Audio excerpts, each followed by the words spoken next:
Headlines. Not playing around. There are fears China's next crackdown could hit video games, with state media calling them spiritual opium. 10-cent plunges. Losing momentum, stocks dip amid concerns the recovery from the pandemic is slowing down. Growth concerns bolster treasuries. And BP joins its big oil peers by increasing dividends and share buybacks in a bid to woo increasingly climate-conscious investors. CEO Bernard Looney pledges discipline with renewable investments.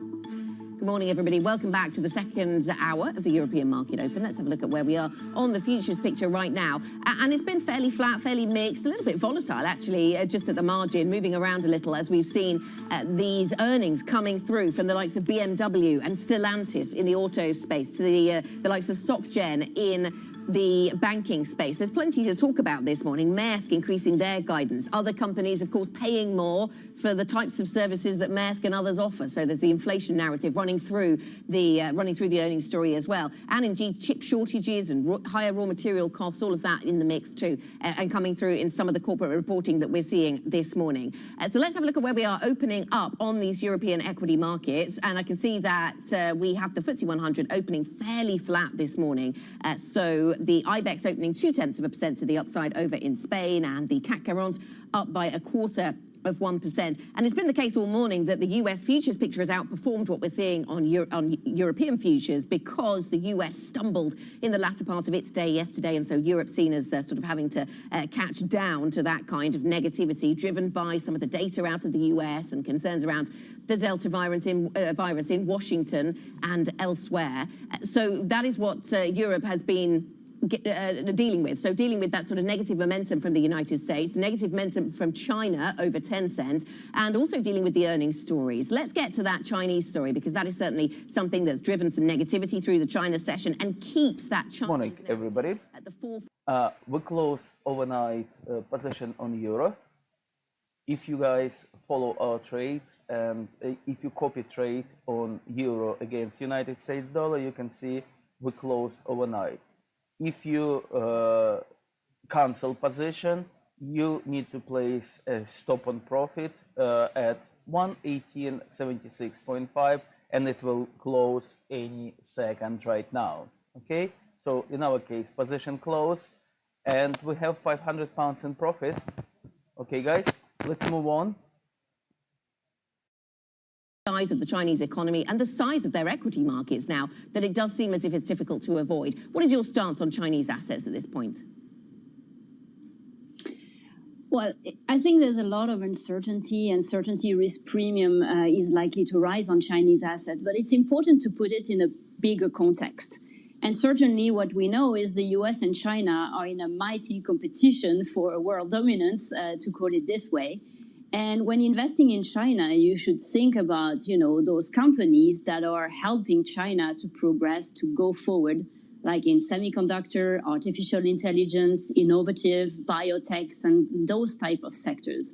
So really where you should put more of the emphasis is on all the hardware and the thing that is going to push forward China into the next few decades, whereas other sectors, which maybe are much more about entertainment, are much less strategic. These ones are probably a bit more at risk in general. So this would be the way I would read it. But of course, a lot of uncertainty around this.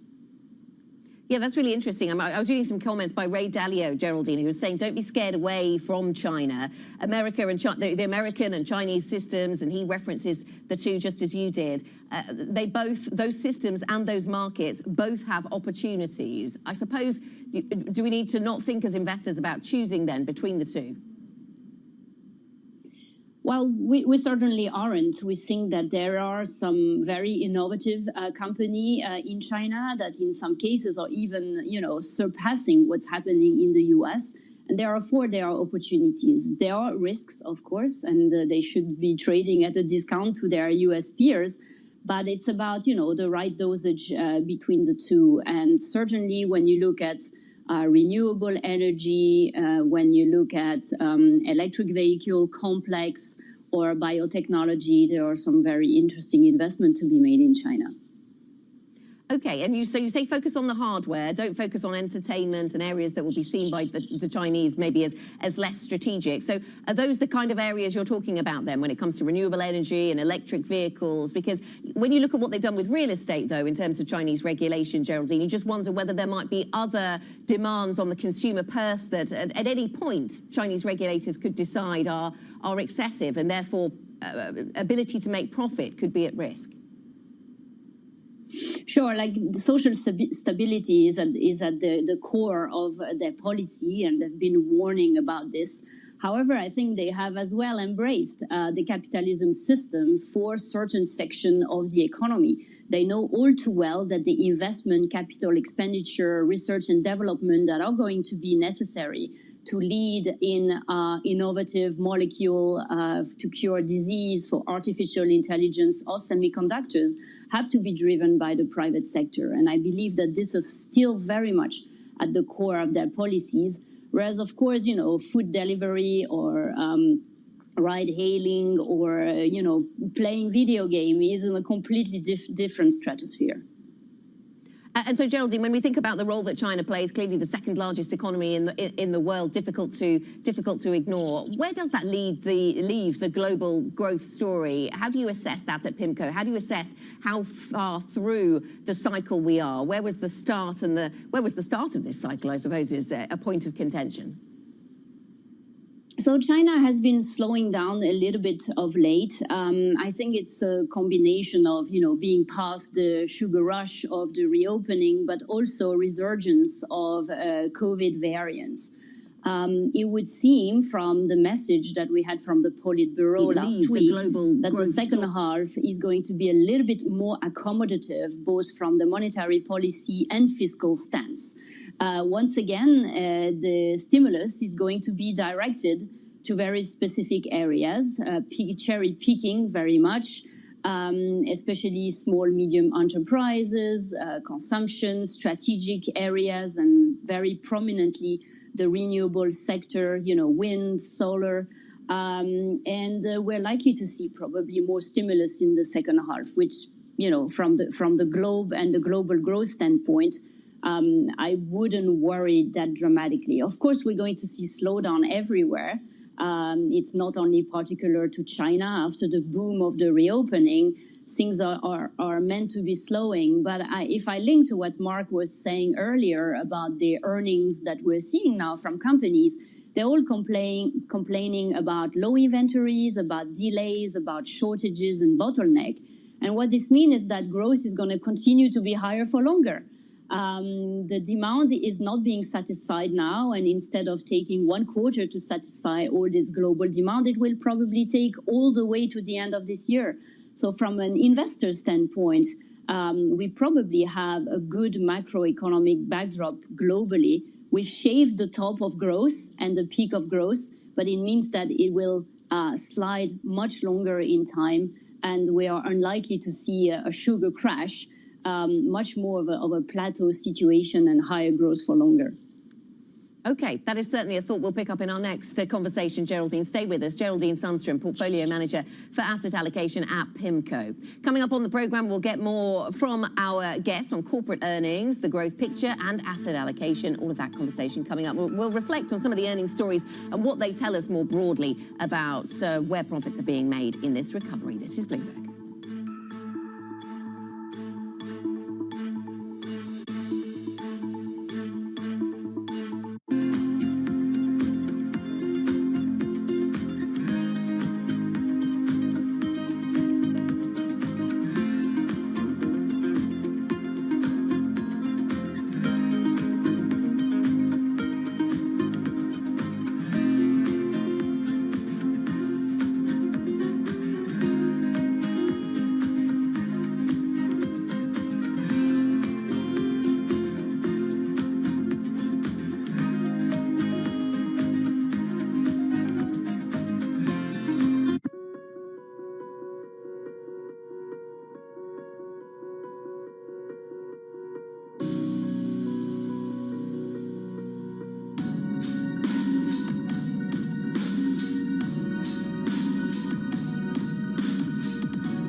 here on Earth who are wondering, why are we investing all this money in space, this time in space? Talk to us about how you believe this will actually help benefit us here on Earth. We're building infrastructure. This is a road. We're building a road to space so that future generations can build the future.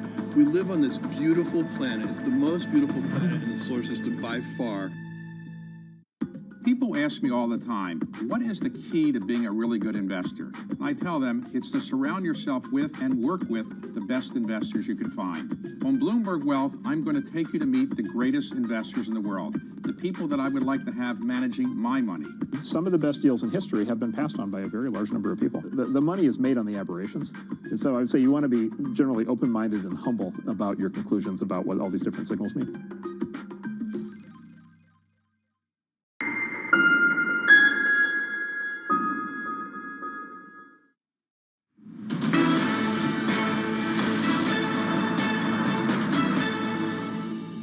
Welcome back to the European Market Open. 10 minutes into our European session, and things look fairly mixed this morning, actually, for European equity markets. Let's dive into some of the individual movers and we get a sense of why things are so mixed, perhaps. We are in the heart of earnings season, so plenty of individual corporate stories to focus on. Let's go to the car maker Stellantis. That stock is up by 3.3%. The company increasing its operating margin targets, and we've heard from others in the sector about the second half of the year, the impact of the chip shortages and higher raw material costs, and that is weighing on some like BMW, but today Stellantis going in a different direction, up by 3.6%. Let's talk about SocGen, the French banking business, also in focus this morning. We've included that in our movers today. They are lifting their outlook over at SocGen. The stock is up by 2.9%.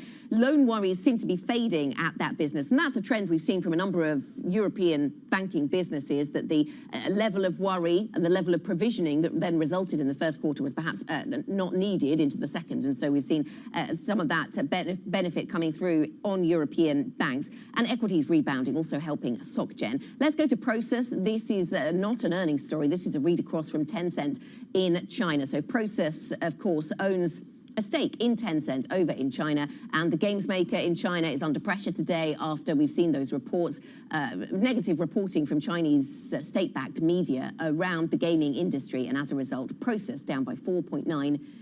So earnings season is well underway. A slew of corporate results are mostly proving that growth is continuing. Let's talk about the earnings season then. Geraldine Sundstrom, portfolio manager for asset allocation at PIMCO, is still with us.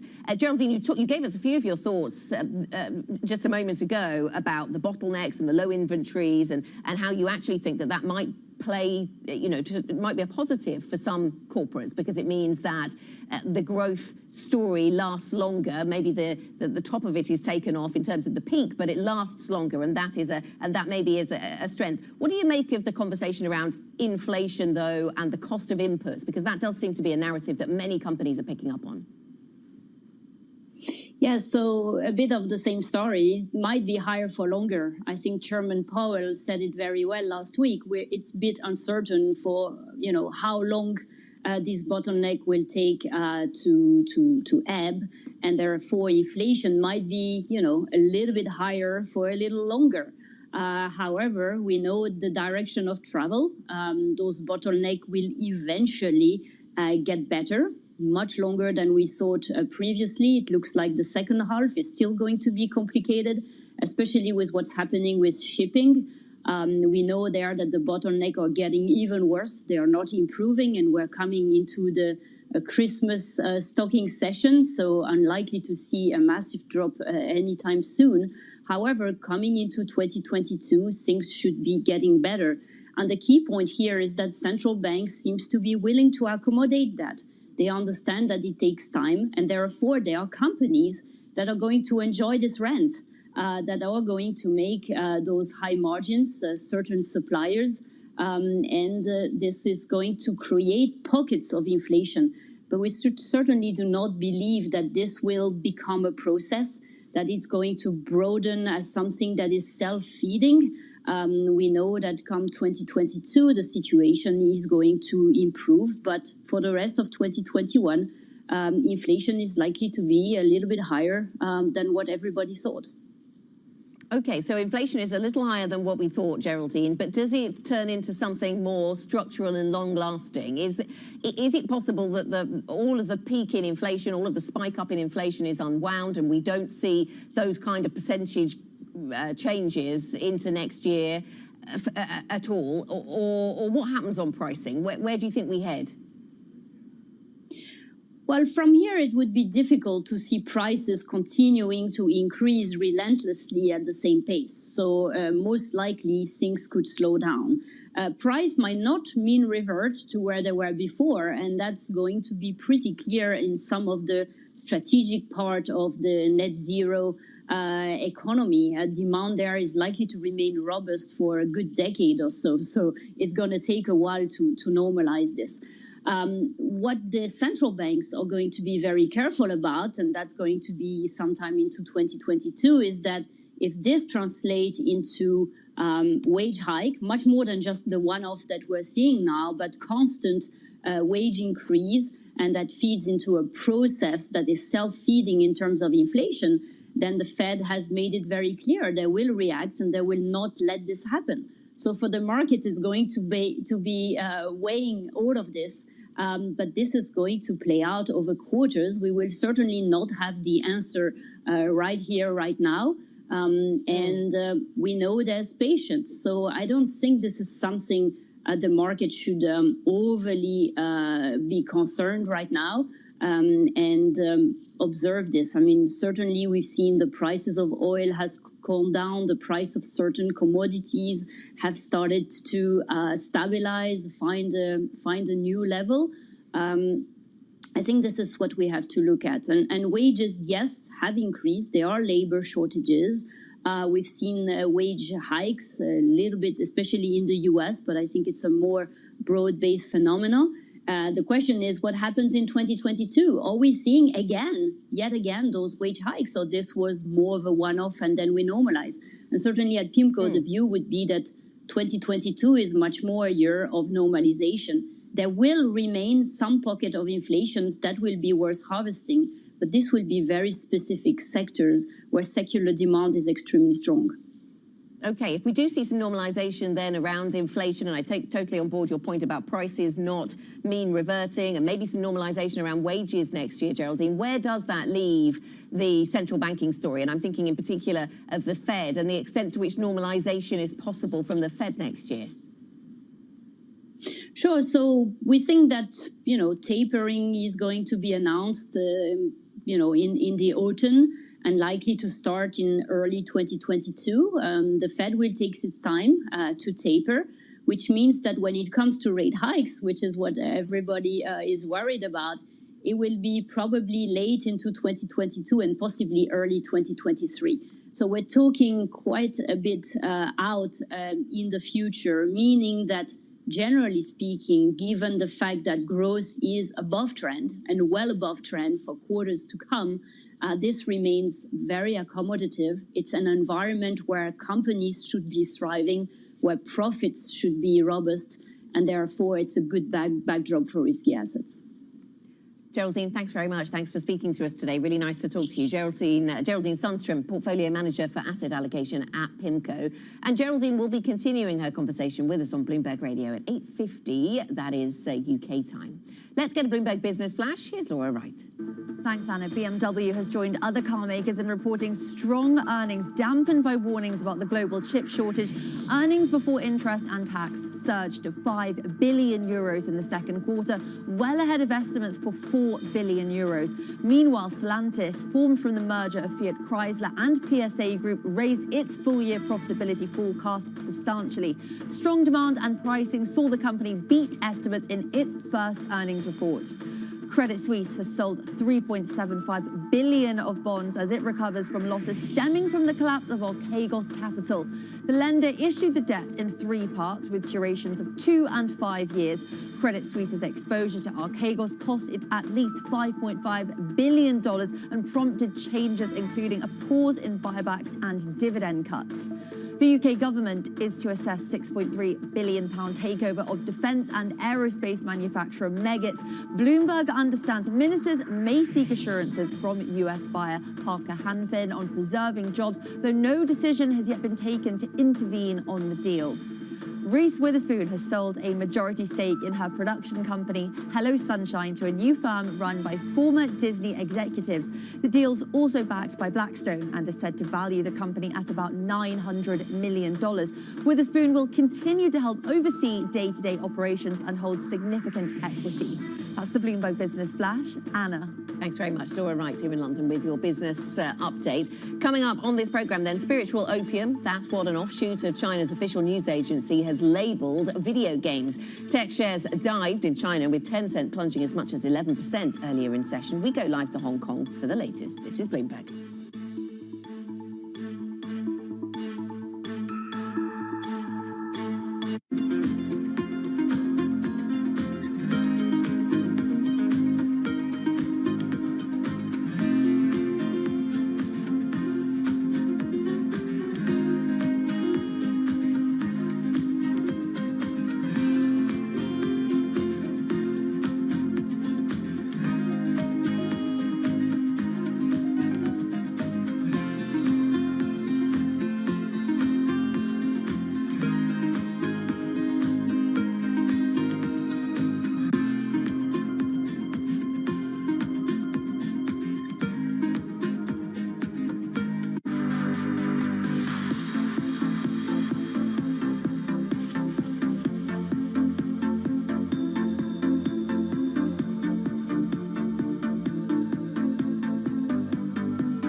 Exceptional Q2. It's time. The narrative of the day is strong earnings. Bloomberg has the numbers. We have about $12 trillion worth of market cap right here. Find out who's winning. Tesla beating across the board. And who's losing.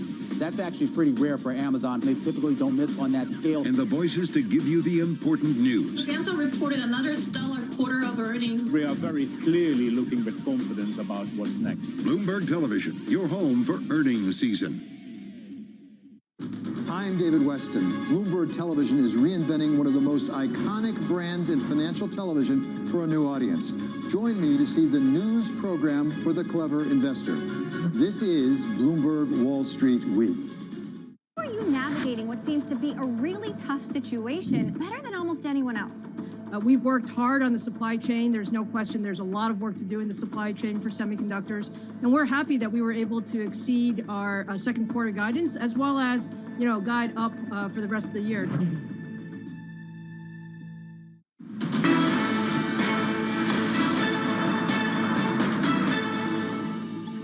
Welcome back to the European Market Open. 22 minutes into a trading session that is busy dealing with a number of forces. The earnings story, a little bit of weak momentum from the United States overnight, and some negativity around the gaming sector in China. All of that adds up to a flat to positive session now for European stocks. Let's think about what's coming through from China then. Chinese tech is once again in focus. This time it's social media giant Tencent at the center of things. The stock diving today after an offshoot of China's official news agency criticized video games. For more, Bloomberg's tech and gaming reporter Zheping Huang joins us from Hong Kong. Zheping, really good to have you with us again then. So what did state media say? What is the criticism that's been made this morning? Right, so earlier in the morning, we saw an article from a newspaper owned by Xinhua, which is China's top news agency. In that investigative piece, the reporters argue gaming addiction is a serious problem among China's youth right now. And the article called for stricter control of the time and the money kids can spend in games, especially in Tencent's popular titles like Honor of Kings. The article compared online games to spiritual opium and electronic drugs. And although we've seen the online version of the article was pulled offline, but the print version still exists. And just a couple hours earlier, Tencent came up with a brief pledge where it says it will further control and limit the time among minor gamers on its games, and it also called on the whole industry to explore the possibility of banning games altogether for kids under the age of 12. Right, and what's happened in the past then, and what regulations could come next? You give us a sense there of Tencent already trying to get ahead of regulation. Yeah, that sounds like the case. Tencent reacted very quickly this time, as it did in the past.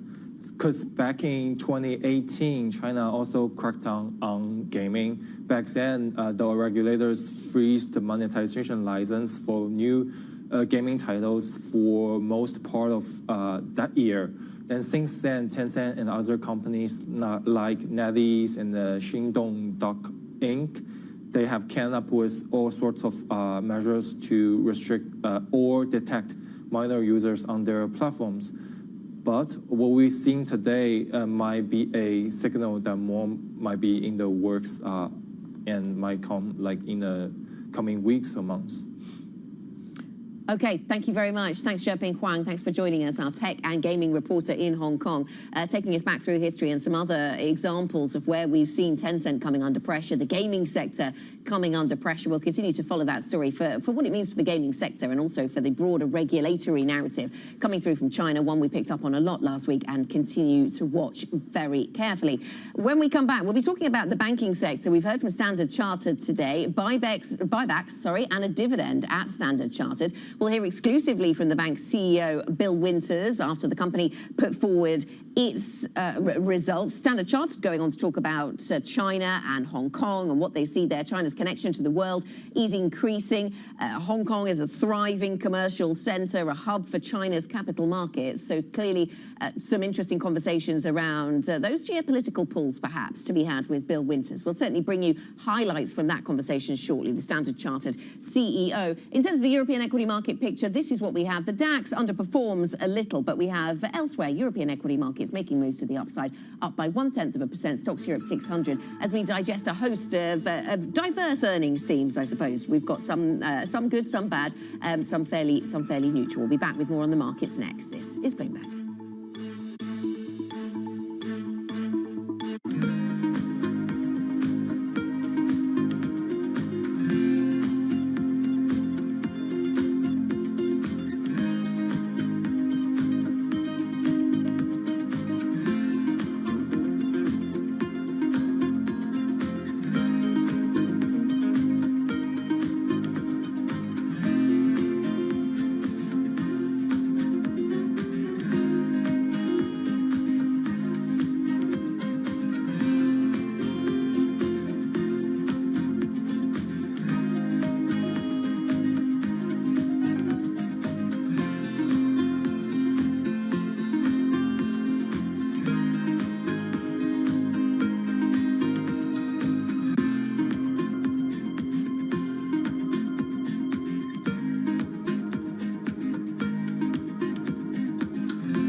Blast off.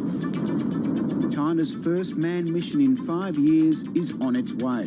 2 veteran astronauts and 1 newbie are making their way to Tianyi Space Station, which means heavenly harmony. They're travelling in the Shenzhou 12 spaceship, launched by a Long Mark 2F Y12 rocket. 我们一定服从命令，听从指挥，沉着冷静，精心操作，圆满完成神舟12号载人飞行任务。 The crew members will be staying at the station for 3 months. They'll be carrying out experiments, testing equipment, maintenance, and more. 2022年完成空间站的在轨建造，建成国家太空实验室。之后，空间站将进入到应用与发展阶段。 Once completed, the space station will allow for stays of up to 6 months, just like the International Space Station. 出发，是，敬礼。China has big ambitions for its space program. Last month, it landed a probe on Mars that carried a rover, the Zhurong. It sent 11 astronauts into space and 2 years ago sent the first spacecraft to land on the far side of the moon.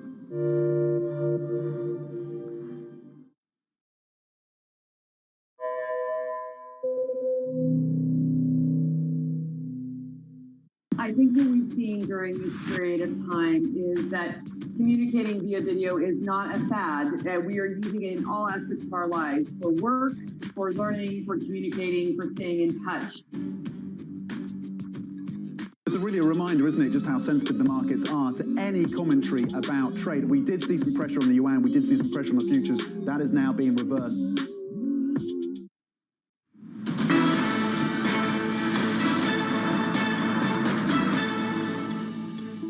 Welcome back to the European Market Open. Half an hour into our European trading session, and this is the picture for European stocks making moves to the upside. Broadly speaking, the DAX down by 0.1%. Elsewhere, we see markets moving higher. The CAC 40 in particular up by 0.7%. The banking sector, as we look at the GRR, you'll see the banking sector not doing too badly. And one of the stocks in there is a French banking business, which is up by 3.8%, which is going to help the CAC 40. So that is SocGen, up by 3.8% today. We also see gains for the energy sector, and so keeping that in mind, BP is up by 2.5% after increased its dividend and increased share buybacks. So that's certainly a big theme for the energy space right now. To the downside, we see technology stocks bringing up the rear. Process is one of those, and Infineon Technologies. So Infineon weighing on the DAX. That may be why we're seeing the DAX underperforming a little bit.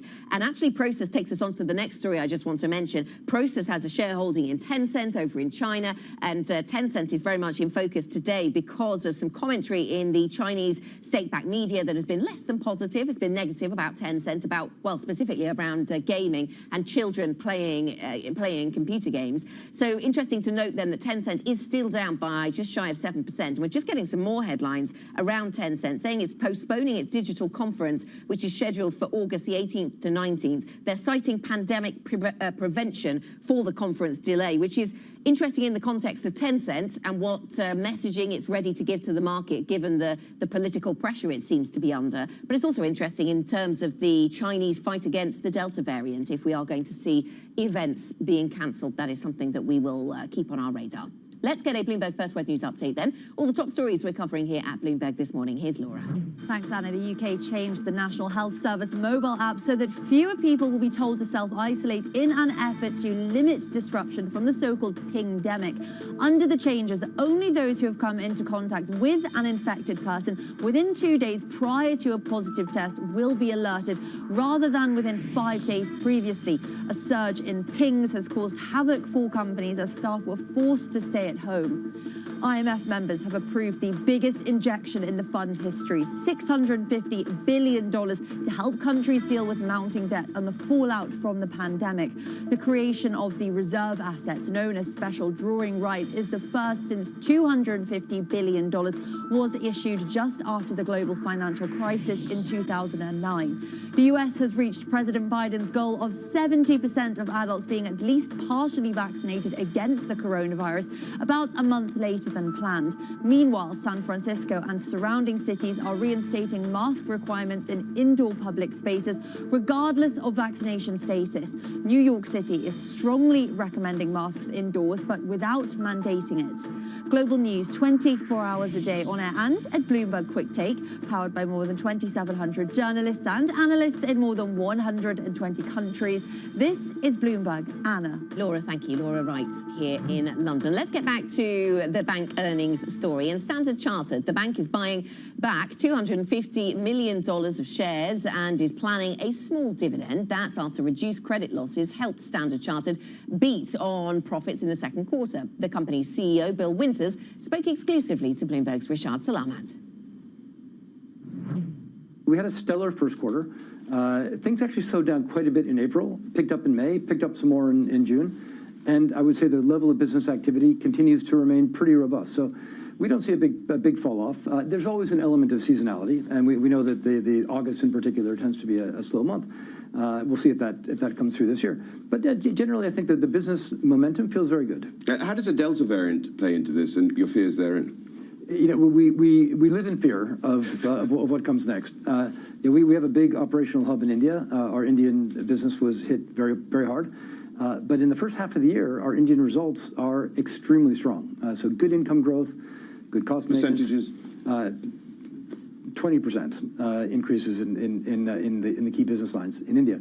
And that's been very encouraging. So the Indian market has demonstrated a tremendous resilience through some very difficult times. But it's not over. And we're obviously going through tough times in Indonesia right now, Malaysia, some of our African markets. And while so far relatively little of this has translated into actual loan losses, it's still possible that could manifest itself. And at some point, governments will also find it a little bit harder to respond to all this and to keep things on the right track. But I'll say so far, so good. How would the bond repurchase program in the US being reduced, tapered, etc., affect your business in particular as we move towards maybe a higher interest rate, a normal environment? I mean, we're all focused on where interest rates are going. We're most sensitive to the short-term interest rates, but it's also easier for us to make money if we have a steep yield curve. And relative to what the market was expecting when we last spoke, or when we spoke in a detailed way in February, the yield curve is quite a bit steeper, despite the fact that obviously longer-term rates have come back down. If the Fed begins to taper and we get an easing back up of 10-year rates or longer-term rates, which there's no sign of right now, I will say, right? I mean, 1.17% for a 10-year yield is incredible. There's no sign. But I think that also reflects a fundamental concern about the economic malaise, that maybe the very, very, very good times are petering out a little bit, which may be true. But like we've seen it in China. China boomed in the early post-pandemic recovery days, and now it's normalizing. Well, that's normal, right? And that's fine. Normal is fine by us. I think it will help to avoid some of the bubbles that could come across anyway. And hopefully we'll get back to a little bit more normal yield curve over the next few years. But taxpayers got to pay this bill back, haven't they? Ultimately, they've got to foot the bill as to what's happened fiscally speaking. So that, of course, dovetails into the IMF also talking about and downgrading growth forecasts in this part of the world. How do you make provisions for that, and how are you seeing it? Yeah, governments do have to pay back the money that's been borrowed, but the cost of carrying that debt is very low, right? Because most of that was borrowed at close to zero interest rates, or at zero interest rate, or if you're in Europe, it's borrowed at negative interest rates. So the rush to pay that back is not too pressing. But we would expect to see a normalization of economic activity. So we've had a rolling boom on the back of stimulus and COVID recovery, and that's going to ease. The U.S. stimulus is going to ease up.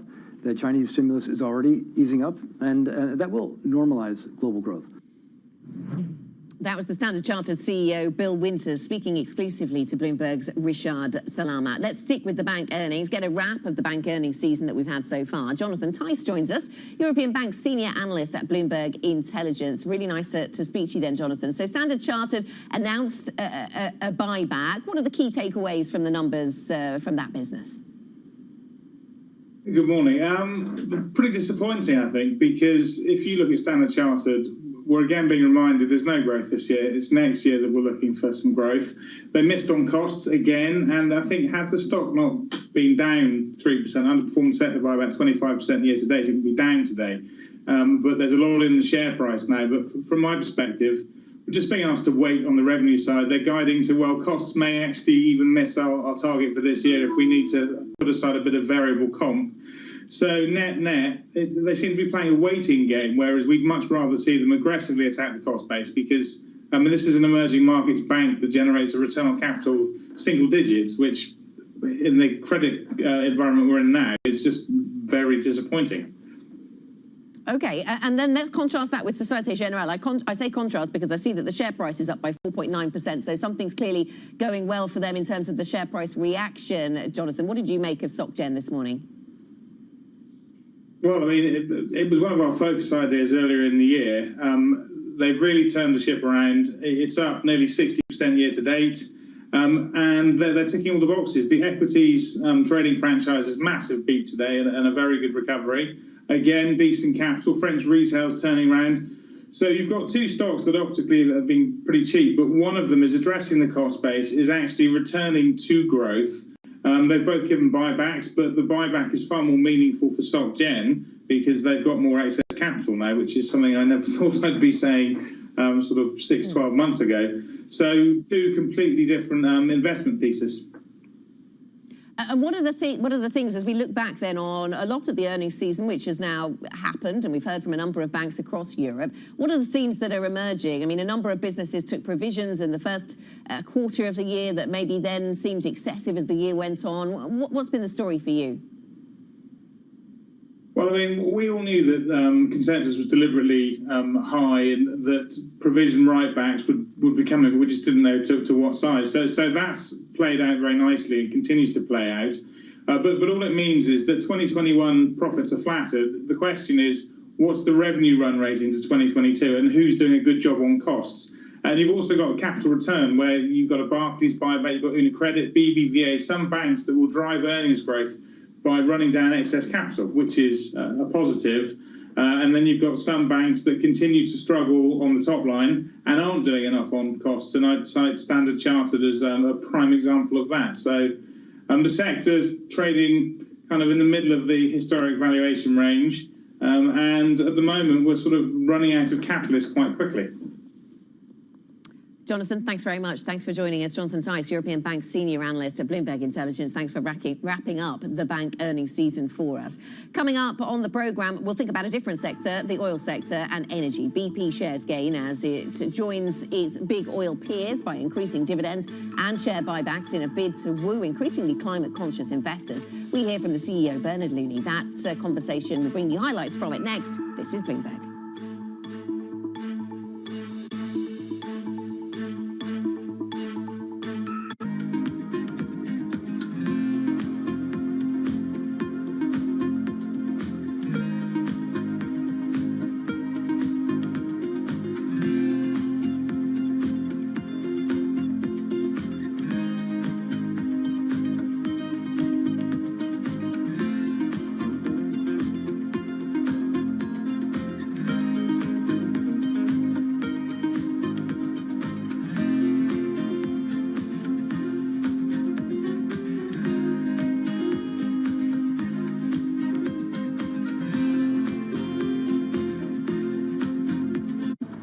Said was we need to make them in America. Does that include overseas companies making them if they have the plant in America? I would certainly be in favor of them having operations in America. Absolutely. You know, Samsung, TSMC, there are companies that are in allied countries, and you know, we certainly want them operating in America and producing chips in this country, yes. So we have a significant chip issue, but there are other supply chain issues as well. As I know you're monitoring what's going on.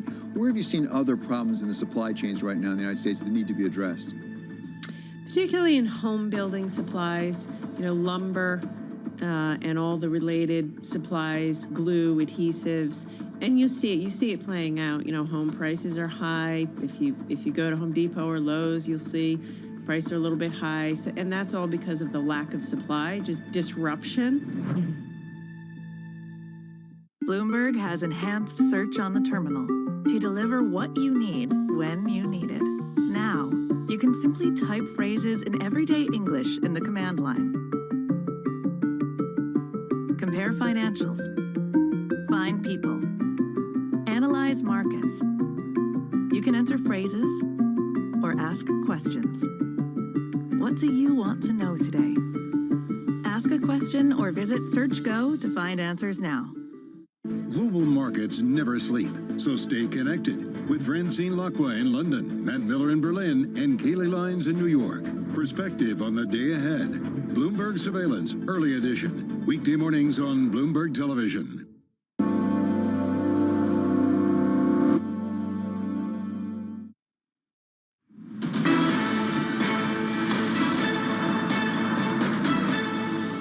Welcome back to the European Market Open. 43 minutes into our Tuesday session, and things improving a little. The Xetra DAX now just managing to eke out some positive territory. The CAC 40 is doing very well, thanks in part to the banking sector, up by 0.75%. Let's get a Bloomberg Business Flash. Here's Laura.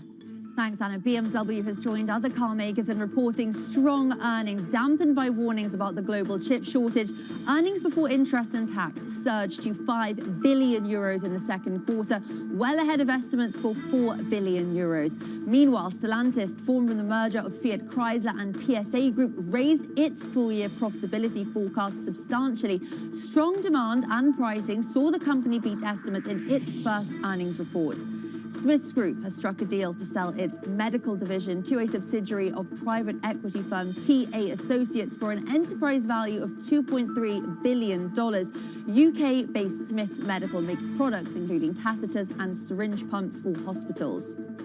Reese Witherspoon has sold a majority stake in her production company Hello Sunshine to a new firm run by former Disney executives.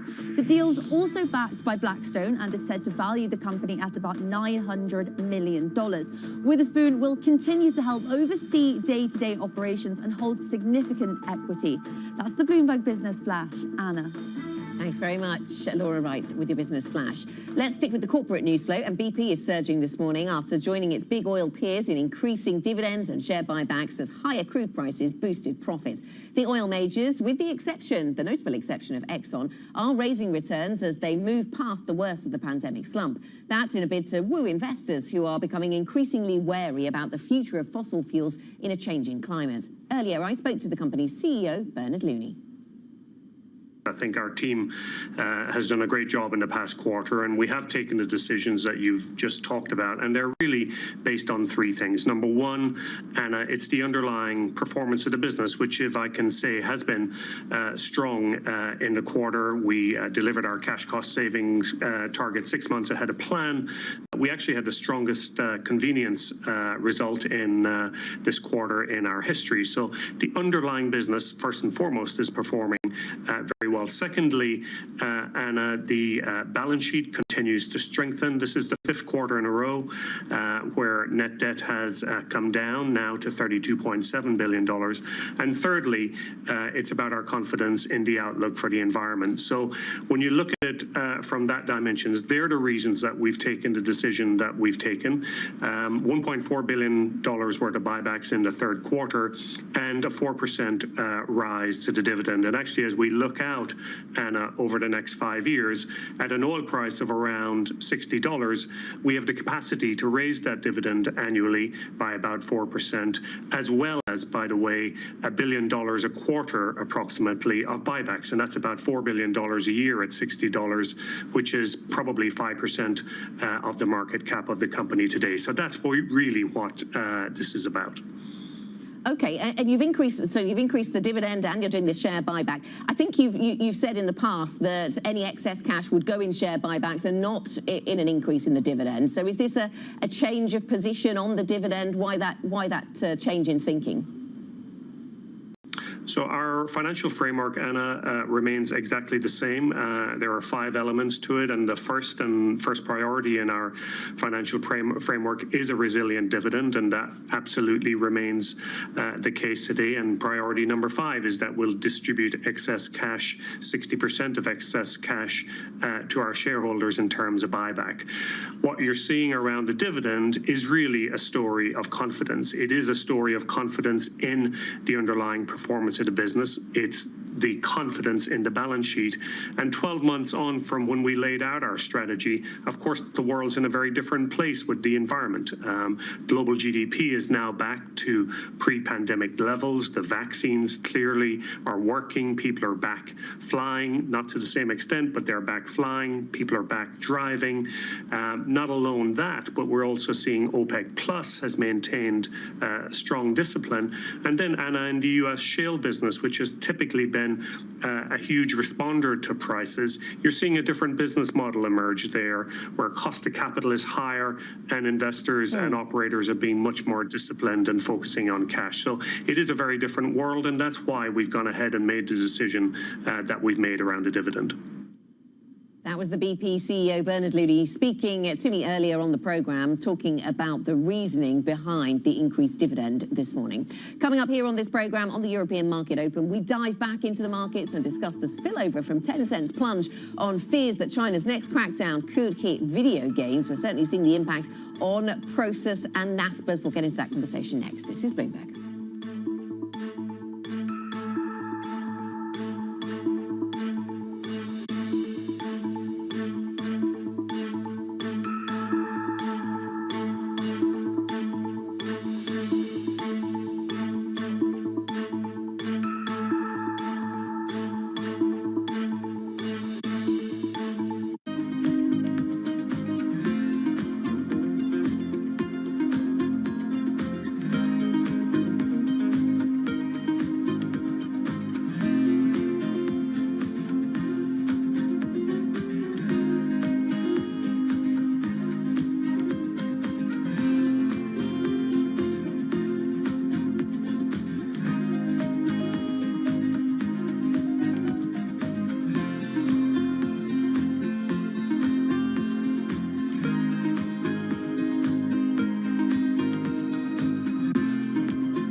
Valuations, particularly, sort of the technology landscape, have gotten to some pretty extraordinary levels. So I think it's not a surprise. I don't think it's any indication of the beginning of the end, but I do think markets don't like uncertainty.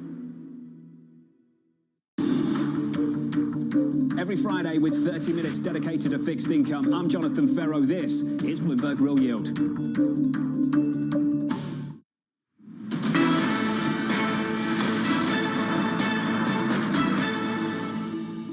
Welcome back to the European Market Open. 8:51 here in London, so 51 minutes into our European session, and things looking a little brighter perhaps, certainly in the Paris market, up by 0.75%. The DAX just managing to eke out gains despite some chip stocks moving to the downside. Paris boosted by bank earnings, the London market boosted by oil majors. Let's get to Ven Round from our Markets Live team, who can join us and talk us through some of the latest themes in these markets. Ven, good morning to you.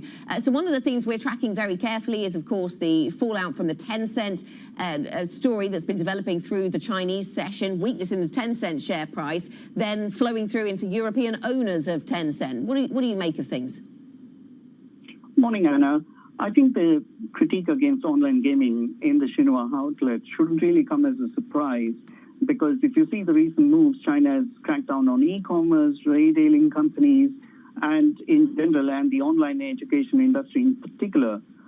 This may be an offbeat concept to the more advanced markets from a regulatory perspective, but Chinese policymakers are keen not to just expand their economy, but also they want to shape values in their society. If you look at the wording of that article, it says that no industry or sport should prosper by eradicating an entire generation. It's very, very Confucian in its tone. And that's the reason why the European market won't be adversely impacted, because it's so Chinese in its value, and it's kind of, as I mentioned, it's an offbeat concept to the more advanced markets from a regulatory perspective. Now, European lawmakers aren't likely to take such an approach, and therefore the European markets are holding up a lot better.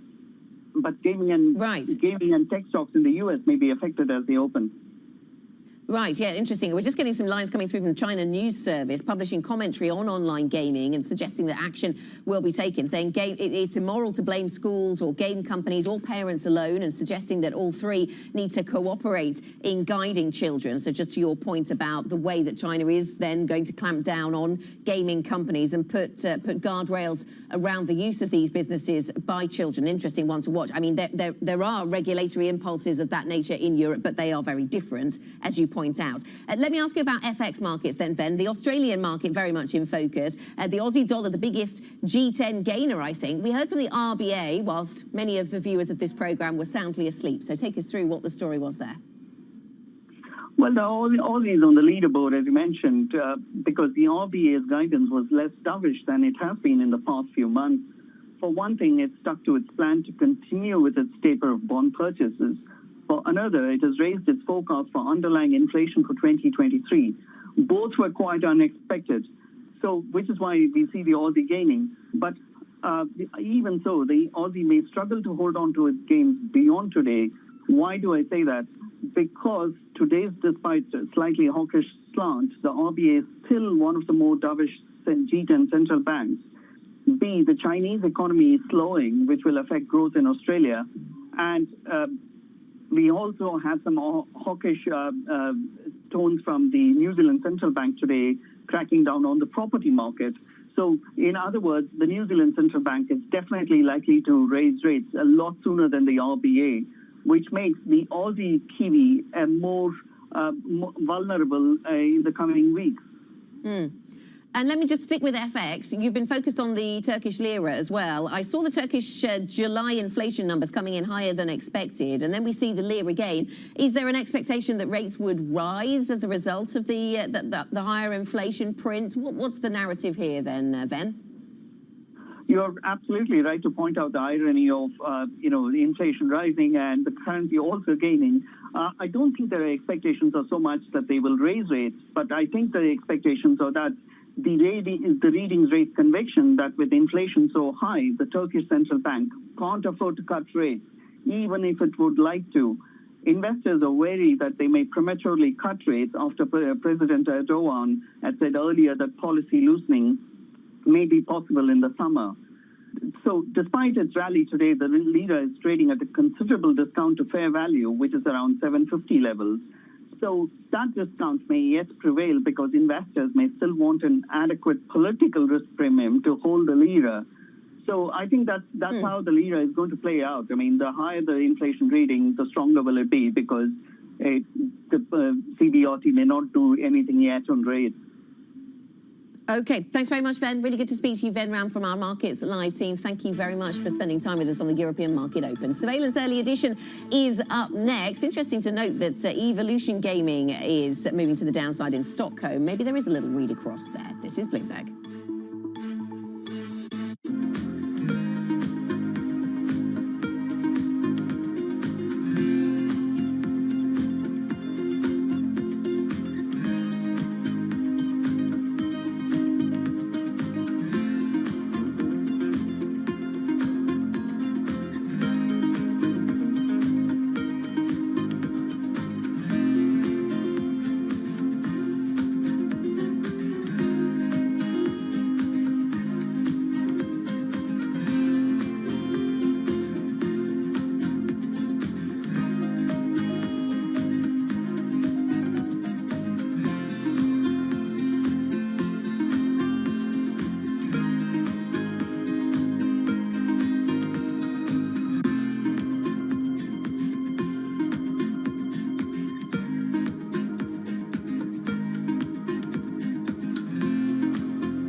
Assess the sector as a whole? Is it making a better case for itself at the right price at this point? Most of the big hedge funds, most of the people that have been growing have been delivering very good performance. We have, but so is a number of the peers.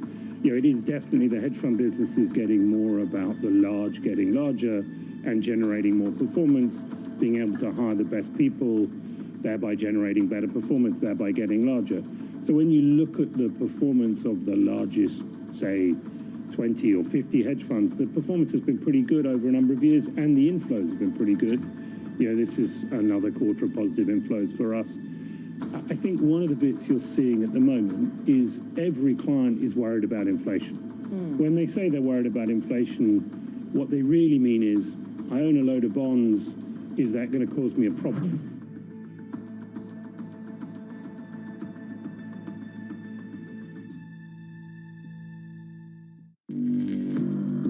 Access the financial world on demand. Hear from leading economists, policymakers, and industry experts via live and on-demand webinars, only from Bloomberg. Start exploring to see what's moving the markets. Visit Bloomberg.com/webinars.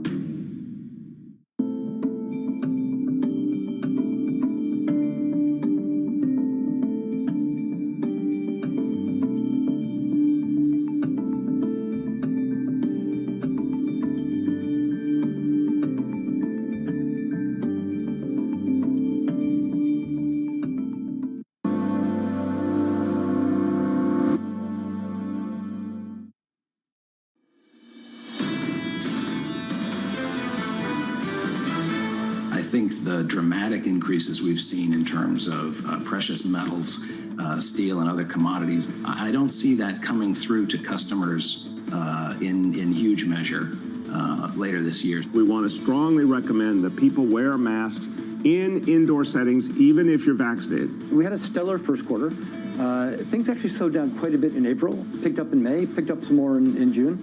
And I would say the level of business activity continues to remain pretty robust. This is Bloomberg Surveillance, Early Edition. Good morning and welcome to Bloomberg Surveillance Early Edition. I'm Danny Berger in London. Here's what's coming up on today's program. Not playing games, Tencent slips the most in a decade after Chinese state media decries video gaming as spiritual opium.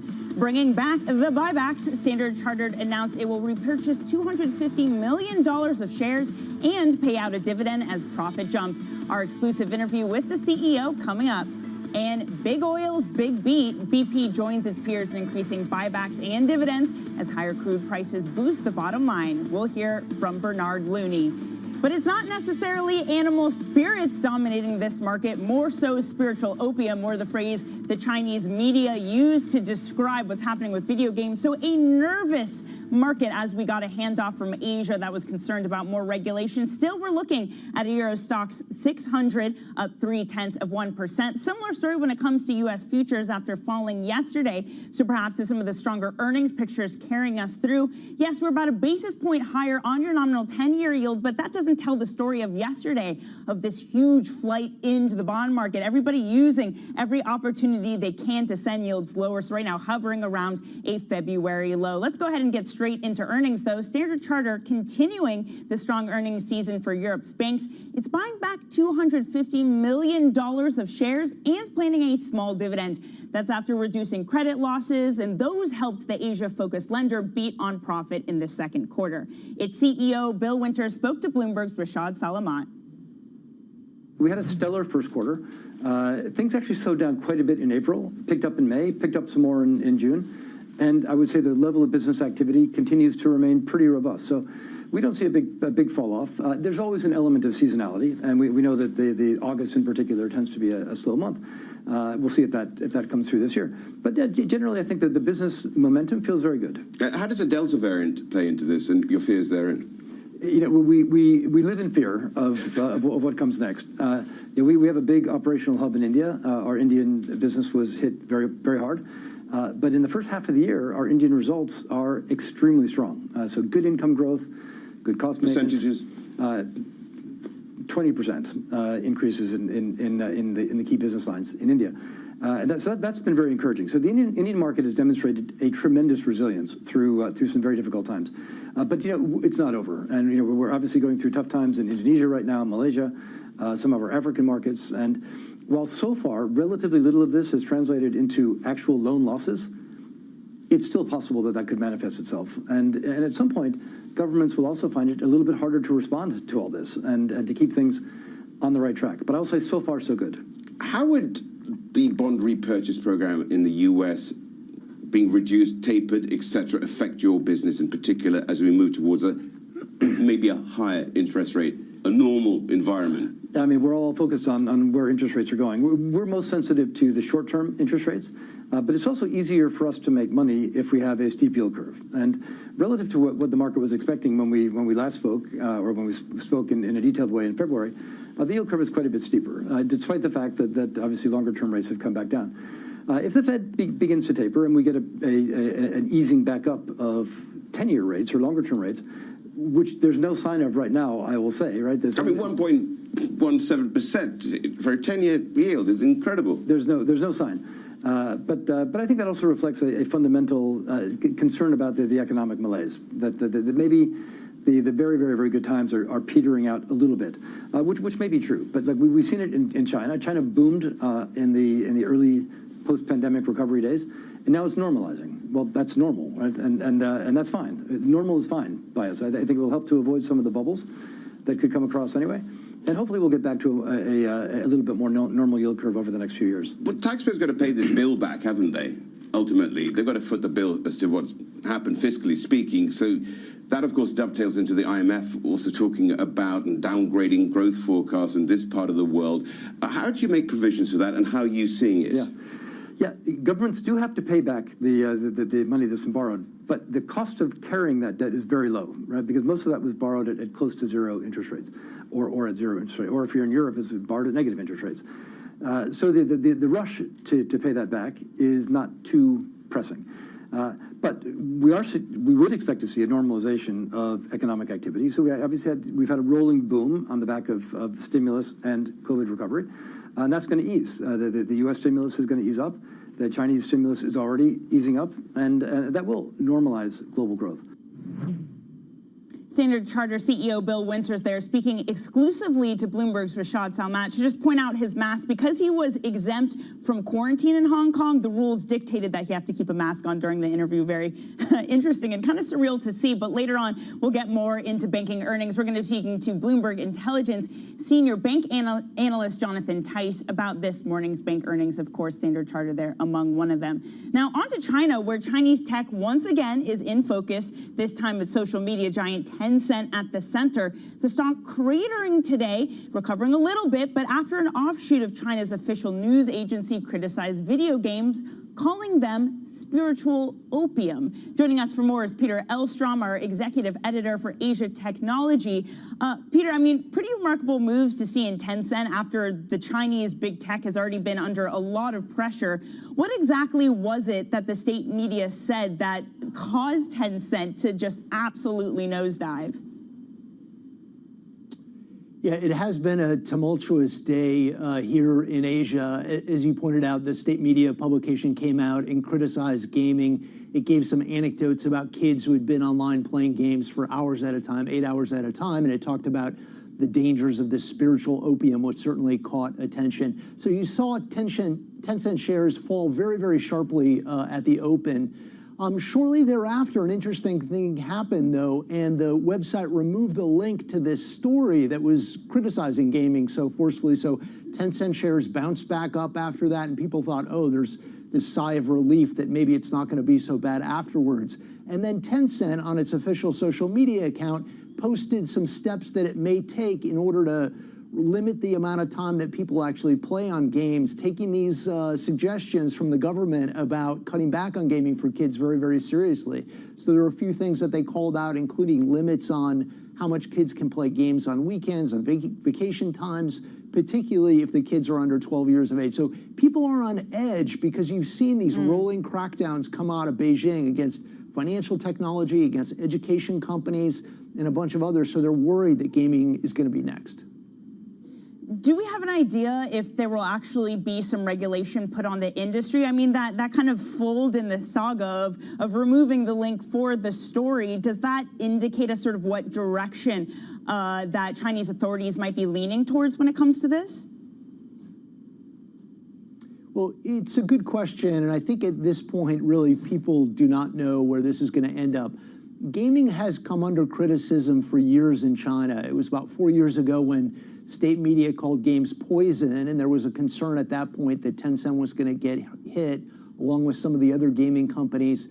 One thing that Tencent appears to be doing here is signaling that they may take some proactive steps to be able to limit the amount of time that kids spend on gaming in particular. They're talking about requiring people to have their real names on accounts so you can keep track of these people, figure out what their ages are, and then perhaps impose some sort of limits. But regulators have not spoken about what they're planning on doing at this point, so the company may have some different ideas about where this is going. Peter, you'll have to stay on top of that for us, where exactly those changes from Tencent come. That's our Peter Elstrom, our executive editor for Asia Technology. Thanks so much. Now, coming up, September taper, Federal Reserve Governor Christopher Waller weighs in on the debate. That's ahead of Friday's job report. We'll discuss it up next. This is Bloomberg.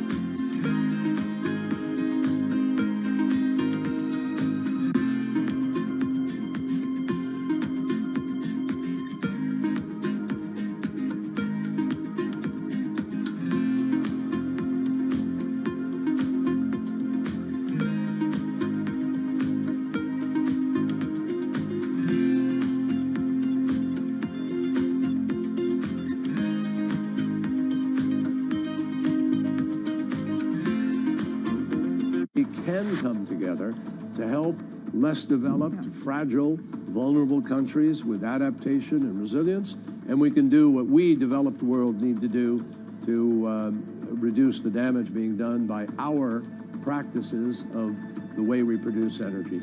But how likely is it that we keep that 1.5 degrees within reach? Well, look, the Paris Agreement said well below 2 degrees. That's what everybody signed on to. What is well below? It's certainly not 1.9 or 1.8. It's somewhere close to the 1.5 degrees. And so I think it's very important to do it because every decimal point of rise in temperature is remarkably compounded in the damage that it does. We're at 1.2 degrees today, and you see what's happening. Imagine what happens when you're at 3 degrees or so, which is the track that we are currently on.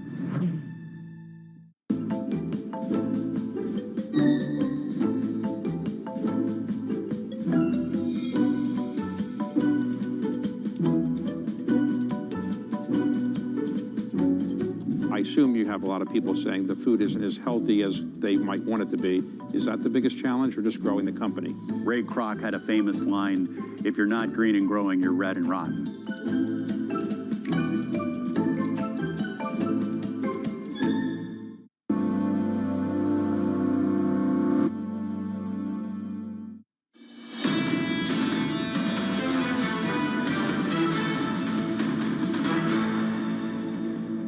Economics, finance, politics. This is Bloomberg Surveillance Early Edition. I'm Danny Berger in London. Let's get to the Bloomberg First Word News. Here's Leanne Garens. Hi, Leanne. Hey, Danny.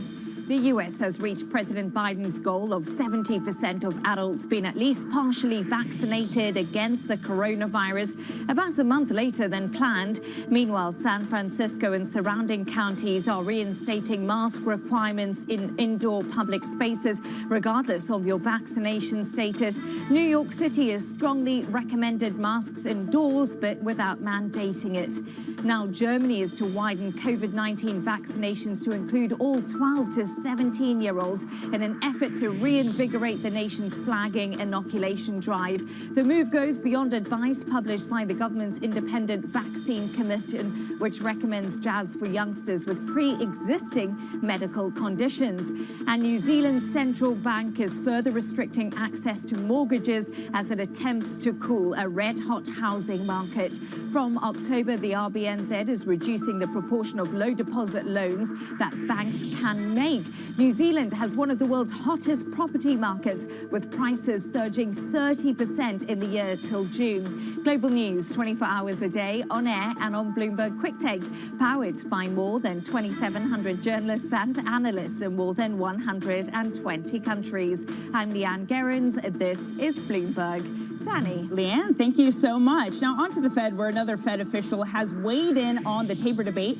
Governor Christopher Waller says he could back an announcement by September on scaling back the central bank's bond purchases. That's if the next 2 monthly U.S. employment reports continue to show gains. Now, his comments also come ahead of Friday's non-farm data. Joining us now is Victor Yort, BNP Paribas Global Head of Credit Strategy and Desk Analyst. Peter, thanks so much for joining us this morning. Victor, rather, apologies. Thanks so much for joining us this morning. It's pretty remarkable to see that everything that happens, everybody seems to want to send yields lower here. 10-year nominal yields reaching their lowest point since February earlier yesterday. Does it make sense to you that this is the direction that we travel? Do we continue just to see those lower yields? Well, I think it's an awkward situation for the Fed, given that they are just ahead of announcing a QE taper, and the way that whole yield move lower has played out, I think, is not at all what they would have expected. So at one level, inflation expectations are sticky, well above 2%, so they're sort of credible there. But the whole move lower in yields is driven by lower expectations of real yields, and that would be consistent with the market saying either you're facing stagflation ahead or that the Fed isn't going to tighten policy at all. So I think it is a awkward situation for the Fed.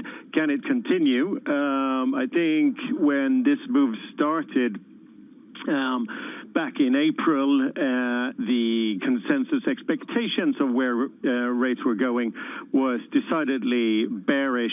That seems to be shifting, but shifting fairly slowly, and will increasingly, I think, put a headwind towards how low we can go. Right. And of course, this creates some oddities in other markets. The real yield adjusting for inflation on triple B corporate debt now moving negative. I mean, what do you do with that area of the market? Is that something you want to own right now? So with respect to corporate debt, I think we're actually supposed to be a bit cautious here. The underlying credit trends are fine. And the most important thing that's coming out of the earnings season at the moment is that corporates are still extremely risk-averse, holding close to record amounts of cash liquidity. And that means two things. One, it means obviously fundamental credit risks are extremely low. Corporates essentially default remote. And secondly, it also means that they really don't need to issue a lot of bonds, because they have the funding internally. So corporate bonds become sort of scarce. But what I think has changed since the early part of the summer is that the market is now positioning much longer than it was. So you're now in a much more crowded marketplace. That's true for both banks and asset managers, and introduces some vulnerability that really wasn't there before. Interesting. So a crowded marketplace, does that mean that you want to kind of get out of the proverbial door, as it were, now, for concern that we might see a stampede at some point? Yeah, avoid the crowds this summer. But seriously, it is one of these situations where when you have crowded positions, the frequency and the depth of corrections start to pick up, and that clearly allows investors to add, hopefully at better levels.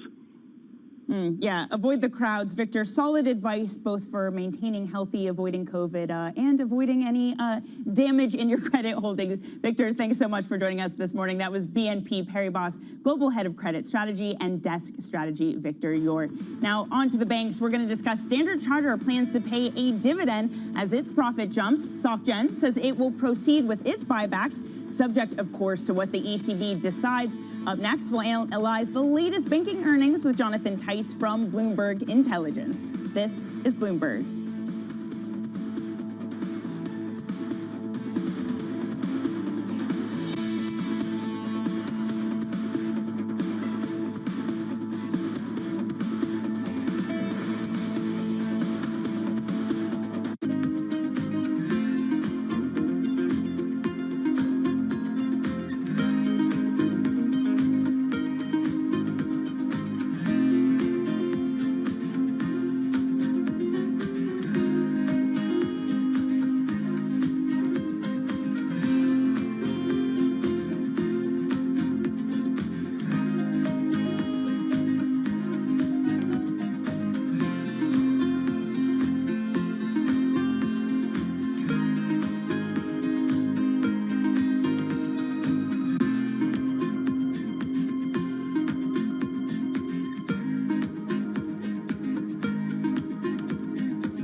Market that over the past few weeks has made it clear it wants to go higher. It got a little spooked by the idea that geopolitical tensions are rising.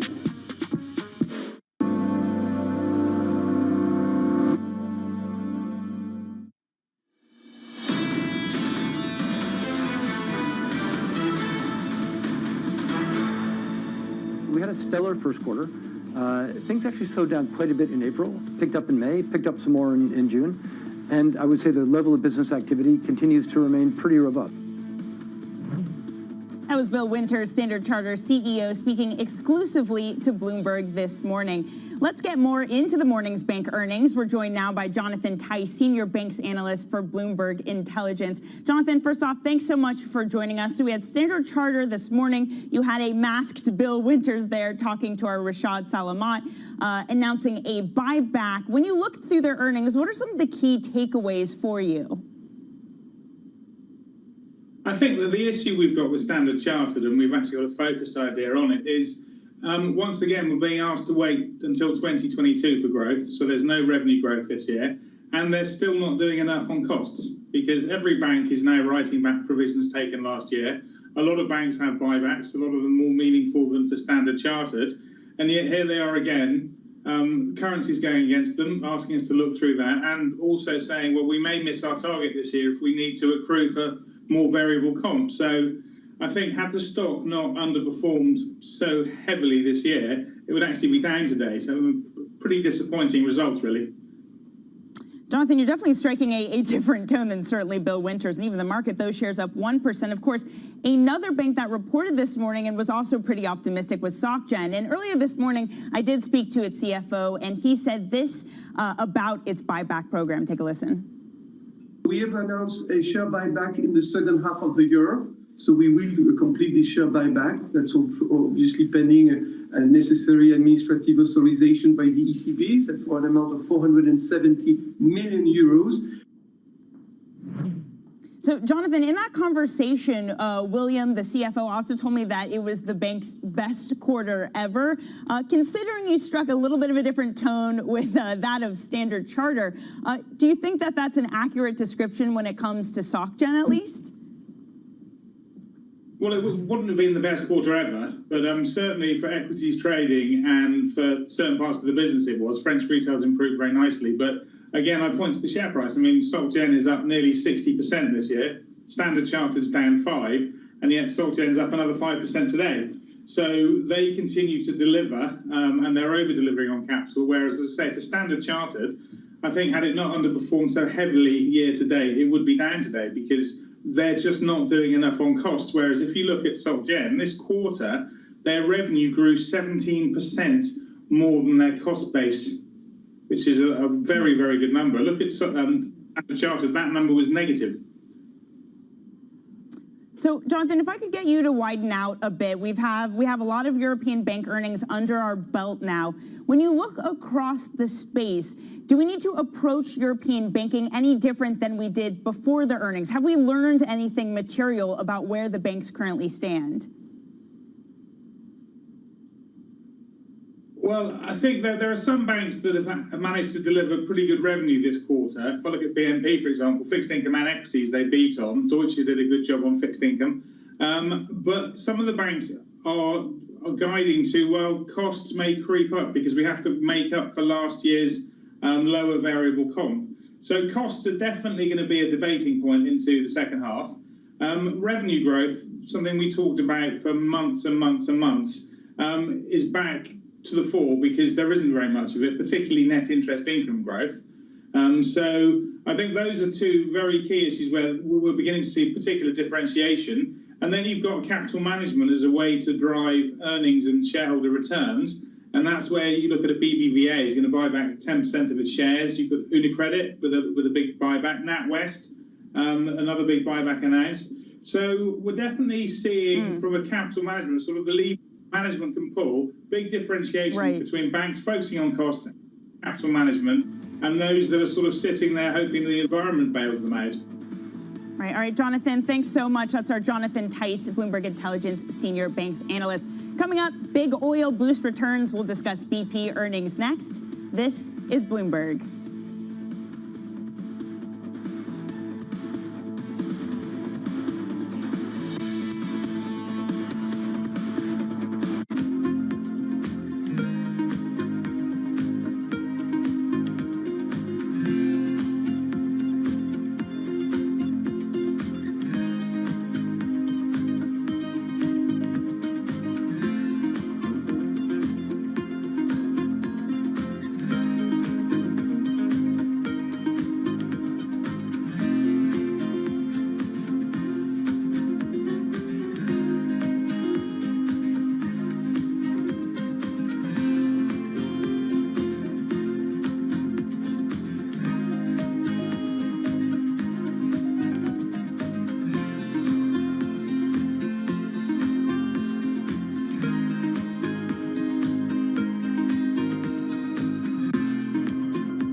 Friday is Jobs Day. For every positive thing you point to, there's something less positive. The June report fell short of estimates. The unemployment rate goes up to 5.9%. It's one of those things where you say it's good news. The unemployment rate goes up. What should we expect to see from July's report? A lot of reshuffling. We'll continue to see hiring at large pace. Are people looking to return to the workforce? Businesses have a lot of jobs to fill. They can't find workers. The July jobs report, Friday on Bloomberg Television and Radio.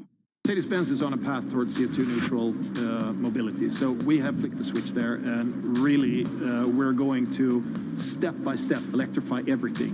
And what does that mean? Combustion engines get electrified.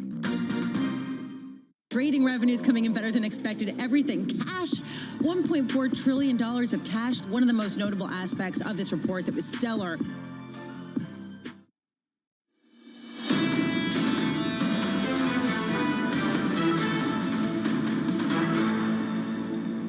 Not playing games, Tencent slept the most in a decade after Chinese state media decries video games as spiritual opium. Bringing back the buybacks, Standard Chartered announces it will repurchase $250 million of shares and pay out a dividend as profits jump. And big oil's big beat. BP joins its peers in increasing buybacks and dividends as higher crude prices boost the bottom line. We'll hear from Bernard Looney. Good morning and welcome to Bloomberg Surveillance Early Edition. I'm Danny Berger in London. We're just heading up to 9:30 a.m. Now, looking at your market so far this morning, we are seeing a boost in both the benchmark index in Europe, the Stock 600, and American futures, both up between 2 and 0.3%, despite a wobbly session in Asia. Certainly got nerves going after fears of more regulatory crackdowns, but it's all about earnings season as we continue to look at the beats. We're looking at a U.S. 10-year yield higher by about a basis point after yesterday. Your nominal 10-year yields hitting the lowest since February, an all-time new low on your real yield. A real move into bonds, and the Aussie dollar moving higher today. There were some thoughts that perhaps the RBA would be more dovish in their decision. Instead, they're going ahead with the tapering. What does that portend for other central banks? But let's get to a key earnings story today. And BP is following its big oil peers in increasing dividends and share buybacks. That's, of course, as higher crude prices have boosted profits. BP CEO Bernard Looney spoke to Bloomberg's Anna Edwards just a little bit earlier. I think our team has done a great job in the past quarter, and we have taken the decisions that you've just talked about, and they're really based on three things. Number one, Anna, it's the underlying performance of the business, which, if I can say, has been strong in the quarter. We delivered our cash cost savings target 6 months ahead of plan. We actually had the strongest convenience result in this quarter in our history. So the underlying business, first and foremost, is performing very well. Secondly, Anna, the balance sheet continues to strengthen. This is the fifth quarter in a row where net debt has come down now to $32.7 billion. And thirdly, it's about our confidence in the outlook for the environment. So when you look at it from that dimensions, they're the reasons that we've taken the decision that we've taken. $1.4 billion worth of buybacks in the third quarter and a 4% rise to the dividend. And actually, as we look out, Anna, over the next 5 years, at an oil price of around $60, we have the capacity to raise that dividend annually by about 4%, as well as, by the way, $1 billion a quarter approximately of buybacks. And that's about $4 billion a year at $60, which is probably 5% of the market cap of the company today. So that's really what this is about.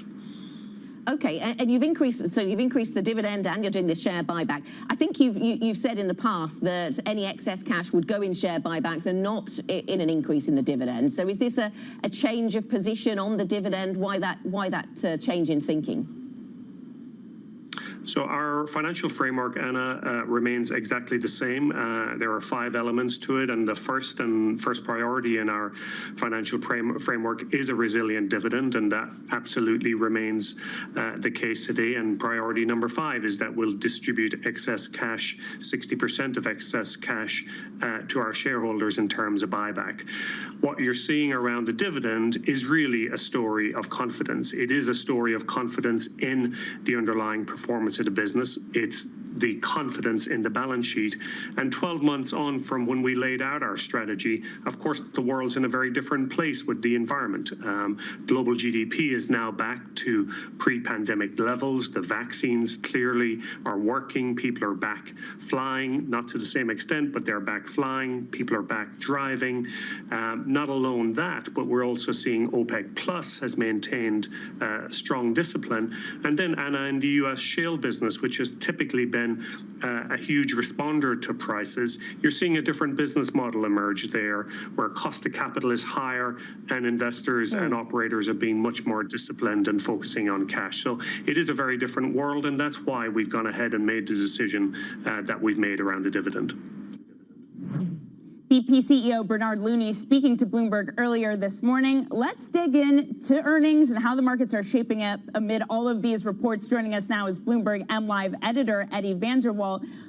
Eddie, okay, so another really busy day for earnings. We just heard from the BP CEO there saying, okay, we're giving out dividends because we're just so confident in our results. Should the market be confident in big oil's results as well? You know, I think that's the story across the board from these earnings. The question is whether these companies will be able to sustain it. I think the problem for a company like BP is that its problems hasn't gone away. A lot of the upside that they've seen here is a result of OPEC and of the cuts in production. Now, yes, oil demand is bouncing back. But at the same time, there's a lot of people are finding that they love electric vehicles. A lot of governments are saying, look, ESG, and we see the pandemic as an opportunity to pivot towards green economies. And I think that hasn't gone away for these companies.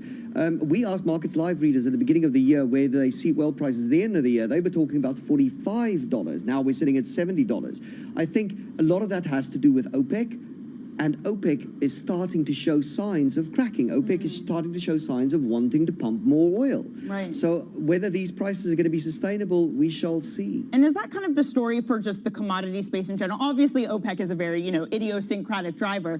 But just in terms of, okay, do we have this commodity super cycle? Is that just over now? Is that no longer in the picture? So I think the commodity super cycle is a really interesting one. And I think, you're right. The BCom is down over the last 3 days. And we're definitely seeing some softness there. And the reason we're seeing some softness there is because China is suffering a little bit, right? Chinese consumers are not as strong as we assumed that they would be. And in the West, we are pivoting away from goods to services. I had my first holiday, in about 2 years, just last week. And, a lot of people are doing that. They're not spending money on iPhones and on goods anymore. They are spending money on going out. Yeah, Eddie, you need more holidays. That's we all do, don't we? But I think China therefore suffers a little bit, and that is weakness for commodities in general. So I think we are seeing commodities come back a little bit, which takes pressure off inflation. But it used to be that the Chinese economy and the picture in China would tell us something about the global economy, that the way they go is going to affect all of us.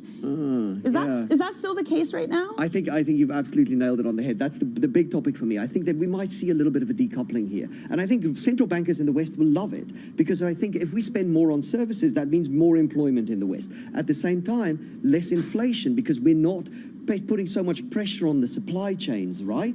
And if we don't see that much pressure on inflation, they can keep rates lower for longer, and equity markets can keep on rallying. I see. Well, it certainly is going to make a lot of difference coming up as we continue to see pressure emanating from China. Eddie, thank you so much for joining us today. Always a pleasure to have you on. That's our Bloomberg MLive editor, Eddie van der Wal, who hopefully we'll be going on a holiday again soon and won't wait as long this time. Now, coming up, we're going to continue the earnings conversation. Generali is set to start the process of board renewal in 2022. We'll talk to the CEO, Philippe Donnet, about his outlook for the Italian insurer. This is Bloomberg.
ask me all the time, what is the key to being a really good investor? And I tell them it's to surround yourself with and work with the best investors you can find.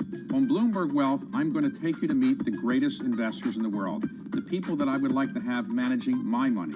Some of the best deals in history have been passed on by a very large number of people. The money is made on the aberrations.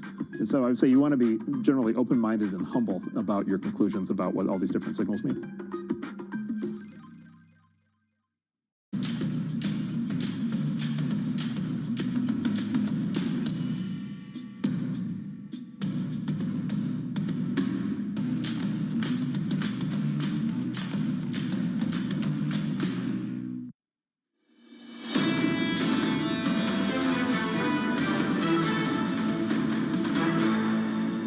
The Delta variant is on the rise, infections are increasing, but at the same time, vaccinations are also increasing. So I remain very prudent when it comes to predicting economic activity going forward, because we have to see how the Delta variant is impacting us, while at the same time, vaccination is increasing.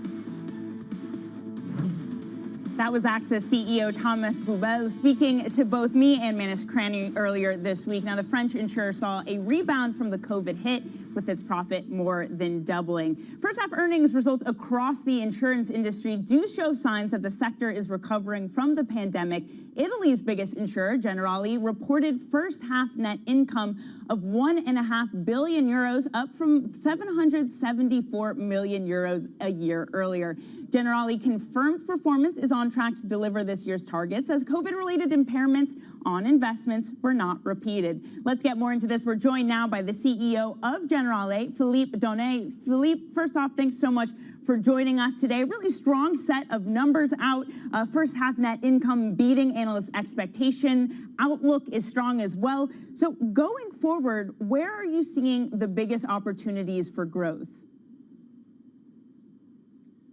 I think there are great opportunities because of COVID. Many people during this terrible crisis have understood that they are not protected enough.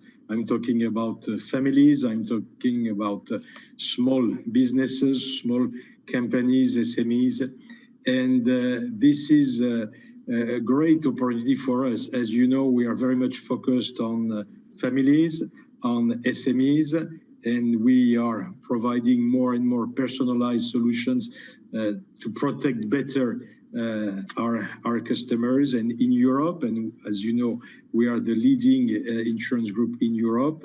Europe is full of growth of opportunities for better protecting people against risks of life, against health problems. So many opportunities for Generali in the future. Right. Well, when it comes to those opportunities, let's talk about M&A, because of course that features in this earnings presentation as an important key to reaching your 2021 plan. What type of deals are you targeting? What specifically are you looking at? We are looking at opportunities that allow us to accelerate the implementation of our strategy, which basically is to further diversify our portfolio of business. So we are focused on P&C business, on protection business, on unit-linked business, on asset management business. On a geographical standpoint, we are willing to further strengthen our market position, especially in European countries. Basically, we want to continue doing what we have done in the past few years when we acquired some company in Greece to become the #2 player on the P&C business in Greece, when we acquired a company in Portugal to become the second player in Portugal. This is exact. And when we acquired a company in Malaysia to become the second player on the P&C and health business in Malaysia. So we like this medium acquisition with low execution risk, which allow us to extract synergy and create value for our shareholders. Okay, so more medium-type acquisitions. I want to stick in Europe and talk about something that's featured heavily for a lot of insurers, and that's been some of the natural disaster and the claims from that. And the earnings, you cited 218 million euros coming from the storms, be it in Spain in January or June, some of the storms in Europe. But of course, in July, we've also seen some impact to Germany. What level of claims are you expecting to come forth from that? Well, definitely what happened in Germany is very important. It's also very sad because, as you know, many people lost their life. Families have been impacted. We are a very important player in Germany. We are the second player in Germany. So definitely there will be an impact. But as you know, we are very well protected with our reinsurance treaties, and our net impact could not exceed 100 million on this event as well. Okay, and in terms of just the spread of the variant and Delta, how does that impact your outlook? It's difficult to predict what's going to happen. We strongly believe in the vaccination. By the way, in Milan, we have created the biggest vaccination hub in the region. It's really important. This is, according to us, the only way to fight any kind of variant. The vaccination is progressing quite well in Europe, so we feel quite confident that we will be able to manage the next wave, because the next wave is coming, and that will be able to protect the economic recovery. So we are quite confident. Right, and that's definitely something everyone is looking for, some protection and concerns about another wave. Philippe, your term as CEO expires next year. Will you be running for a new term? Well, the whole board of directors expires next year. And as you know, we decided during the board of directors yesterday to start the preparatory work to prepare the procedure that will be submitted to the next board of directors. So the procedure to make the new list for the next board of directors. So this is my personal situation is part of this, and it's a bit early to talk about that. All right, a very diplomatic answer, Philippe. Definitely appreciate it. That's Philippe Tonnet, CEO of Generali. Thanks again for joining us this morning. Now let's get to your Bloomberg Business Flash. Here's Leanne Gerrans. Hi, Leanne. Hi, Danny. Societe Generale has given an upbeat outlook for the year as it set aside less money for soured loans and reports a rebound in equities trading. Paris-based SocGen predicts business will increase in all units after revenue and net income for the bank as a whole blew past estimates in the second quarter. Now, BMW has joined other car makers in reporting strong earnings dampened by warnings about the global chip shortage. Earnings before interest and tax surged to 5 billion euros in the second quarter, while ahead of estimates for 4 billion euros. Meanwhile, Stellantis, formed from the merger of Fiat Chrysler and PSA Group, raised its full-year profitability forecast, and that was substantially. Strong demand and pricing saw the company beat estimates in its first earnings report. And that's your Bloomberg Business Flash. Danny.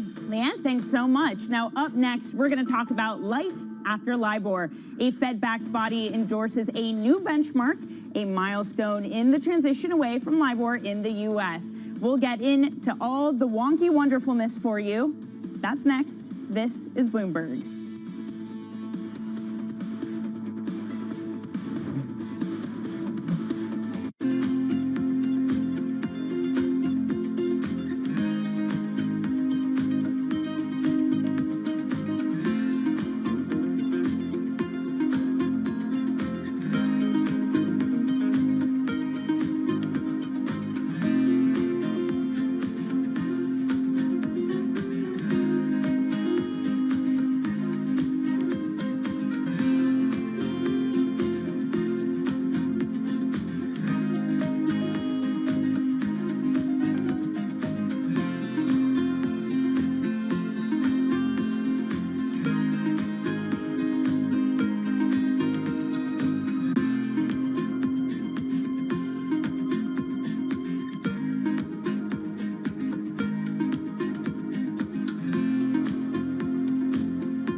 if inflation did seem to be persistent, the Fed wouldn't hesitate to act, and that you have the tools to deal with inflation. What do you say to critics on Wall Street who say, yes, you have the tool to deal with inflation, you raise interest rates, and then historically plunge the economy into recession? Yeah, that's exactly the kind of logic, I think, that you want to avoid, that you get too far out of alignment with what's actually happening in the economy, and then you really have to react more strongly than you'd like, and possibly causing disruption in the economy. So you don't want to be in that situation. I think the risk management here is that if inflation does come back down in 2022, we're in great position for that. We're exactly positioned for that. But if it doesn't, we're not in such great position. So I think for that reason, we want to have some flexibility on this taper. We had an exceptional Q2. It's time. The narrative of the day is strong earnings. Bloomberg has the numbers. We have about $12 trillion worth of market cap right here. Find out who's winning. Tesla beating across the board. And who's losing. That's actually pretty rare for Amazon. They typically don't miss on that scale. And the voices to give you the important news. Samsung reported another stellar quarter of earnings. We are very clearly looking with confidence about what's next. Bloomberg Television, your home for earnings season. It's really a reminder, isn't it, just how sensitive the markets are to any commentary about trade. We did see some pressure on the yuan. We did see some pressure on the futures. That is now being reversed.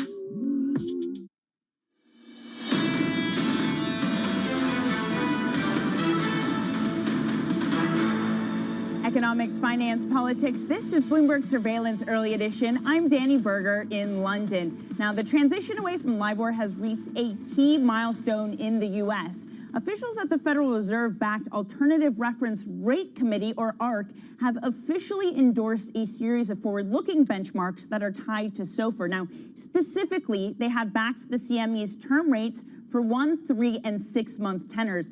It comes following the key completion of a key change in dealer trading conventions as part of the SOFR First initiative.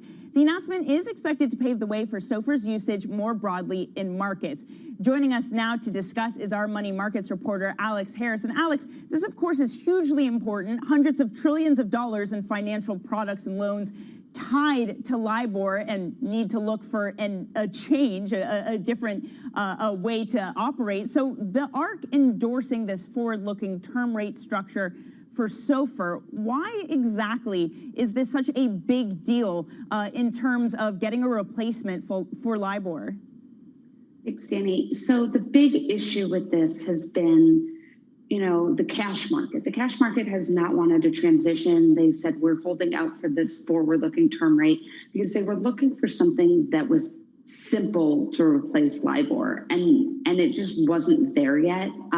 The way the transition was kind of done, if you look at sort of how markets have developed, you've always kind of had the cash market come first, and then you've seen the derivatives. This was sort of done in a backwards way where the derivatives market for SOFR was created first, and you needed to see that pick up in order to get that term rate based on the way that they were structuring these things.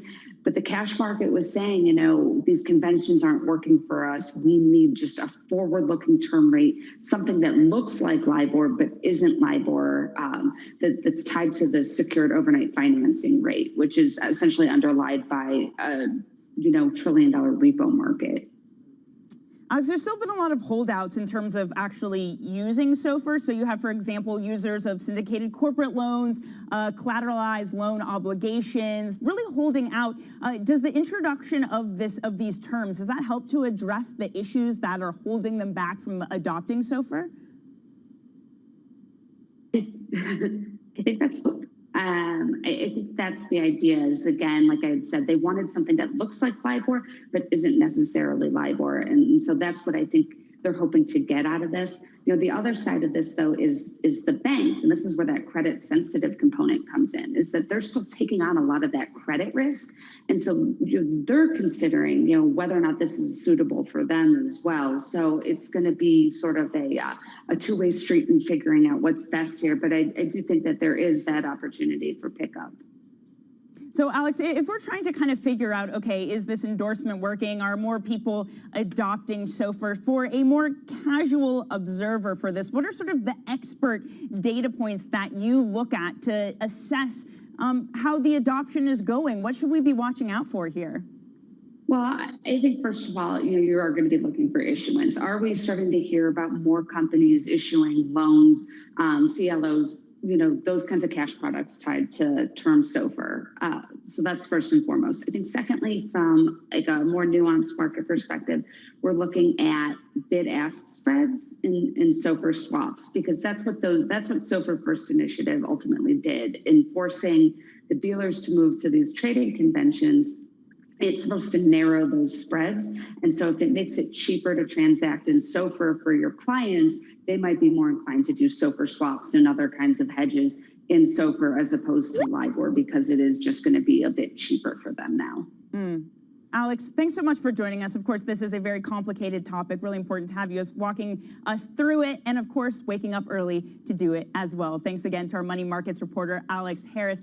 And just to let everyone know, the Bloomberg Short-Term Bank Yield Index, also known as BSBY, an alternative to dollar LIBOR, is administered by a subsidiary of Bloomberg LP, the parent company for Bloomberg News. Now, a quick check on your markets as we close out the hour. We're looking at markets higher, both in terms of U.S. futures and your cash trading in Europe. We're looking at not much movement on your 10-year yield at 118. We'll continue to discuss these market moves in the next hour. Bloomberg Surveillance Early Edition continues on. Matt Miller and Kaylee Lyons will be joining me both out of New York. This is Bloomberg.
E3 is entirely online, ostensibly because of the pandemic, but in large part, we're seeing a massive pivot to mostly live streams for video game coverage. We're going to be all online instead of in the convention center for the first time this year, and that promises to be a really different experience.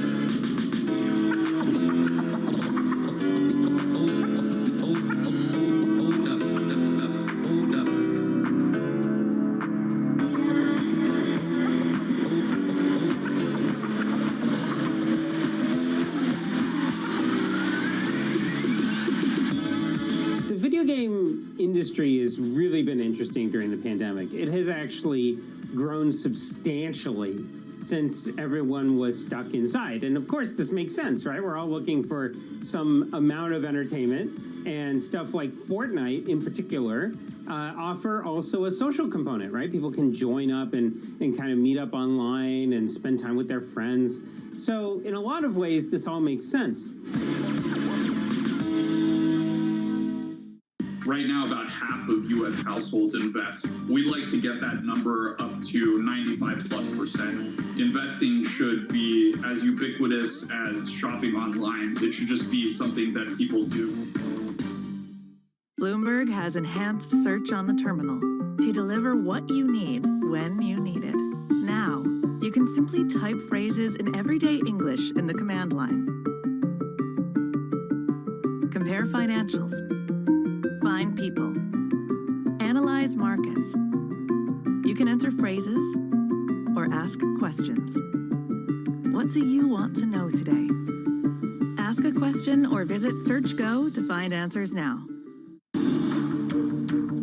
Every Friday with 30 minutes dedicated to fixed income, I'm Jonathan Ferro. This is Bloomberg Real Yield.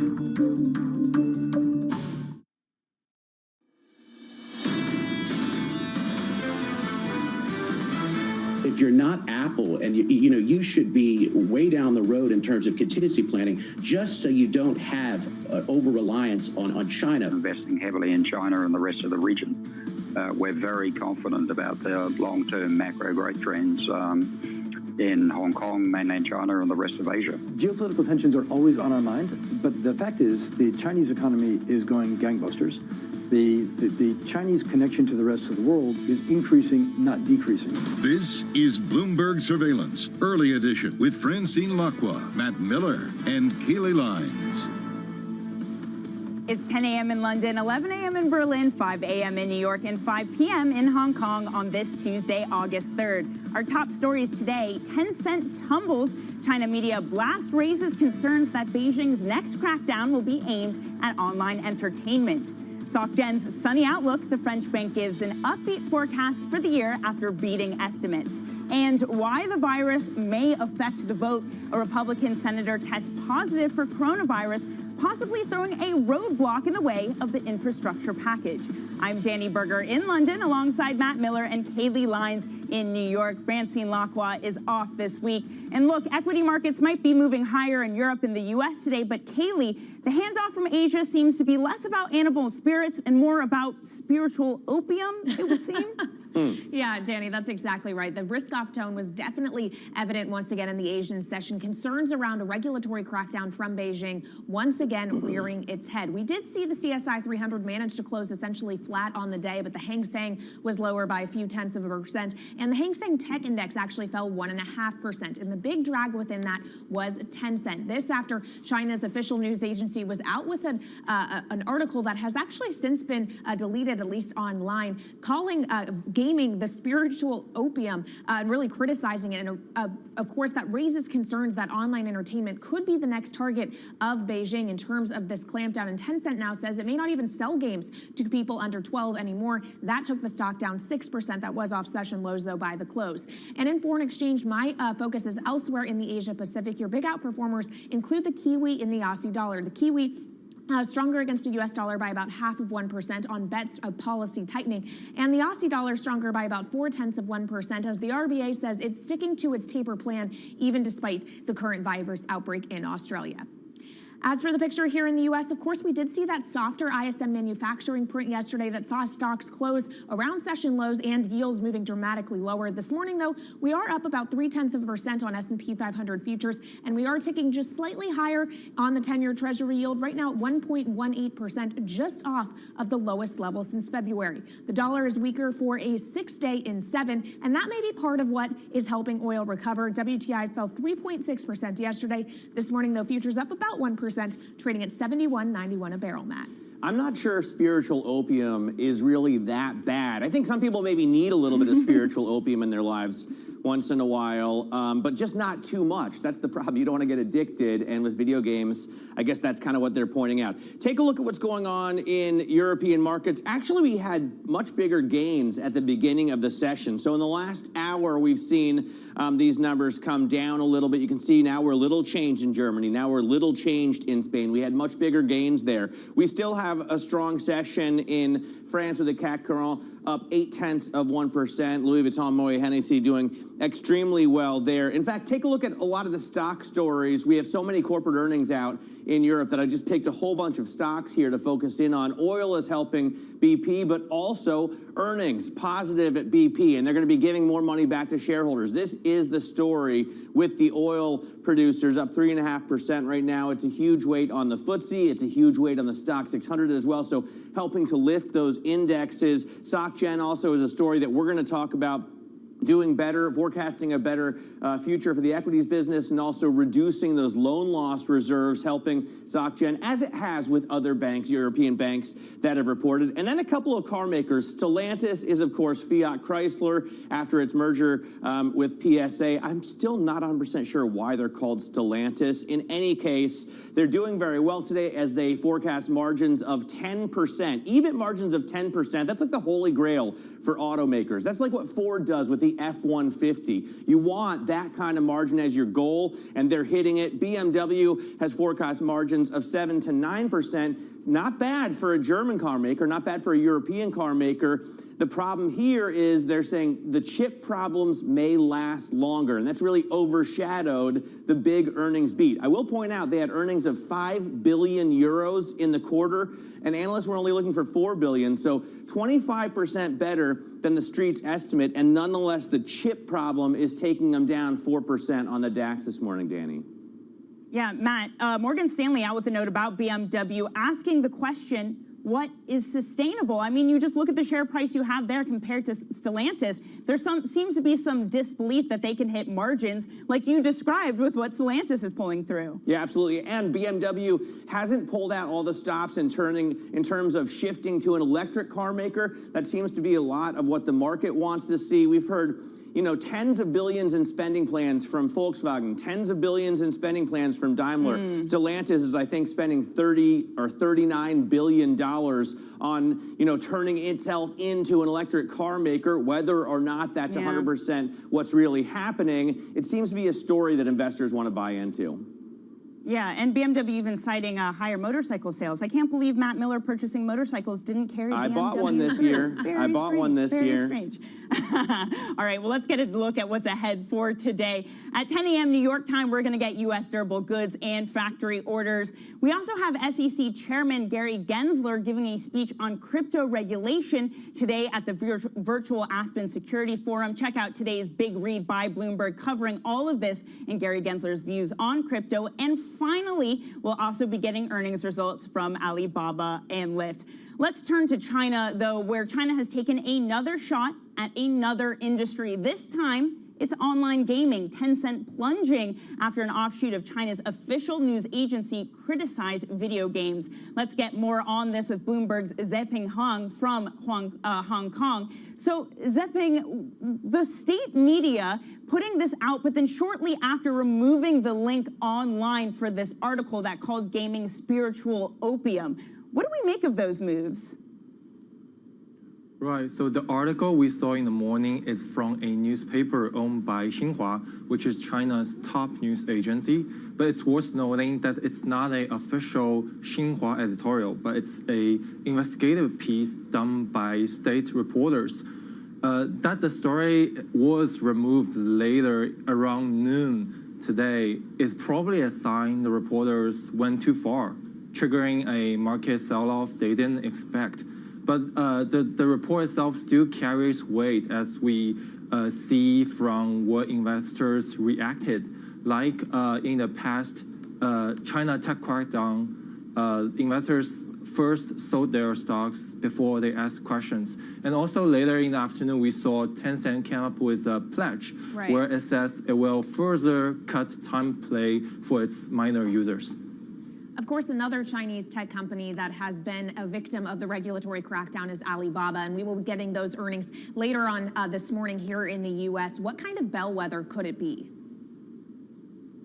Right, I guess in Alibaba's case, it already paid a record 2.8 billion antitrust fine, so it's trying to move on. So investors will focus on its core China commerce business, but it's worth noting that the second quarter is relatively uneventful because overall China's online sales isn't doing that great. And then it's also worth paying special attention to Alibaba's cloud computing revenue.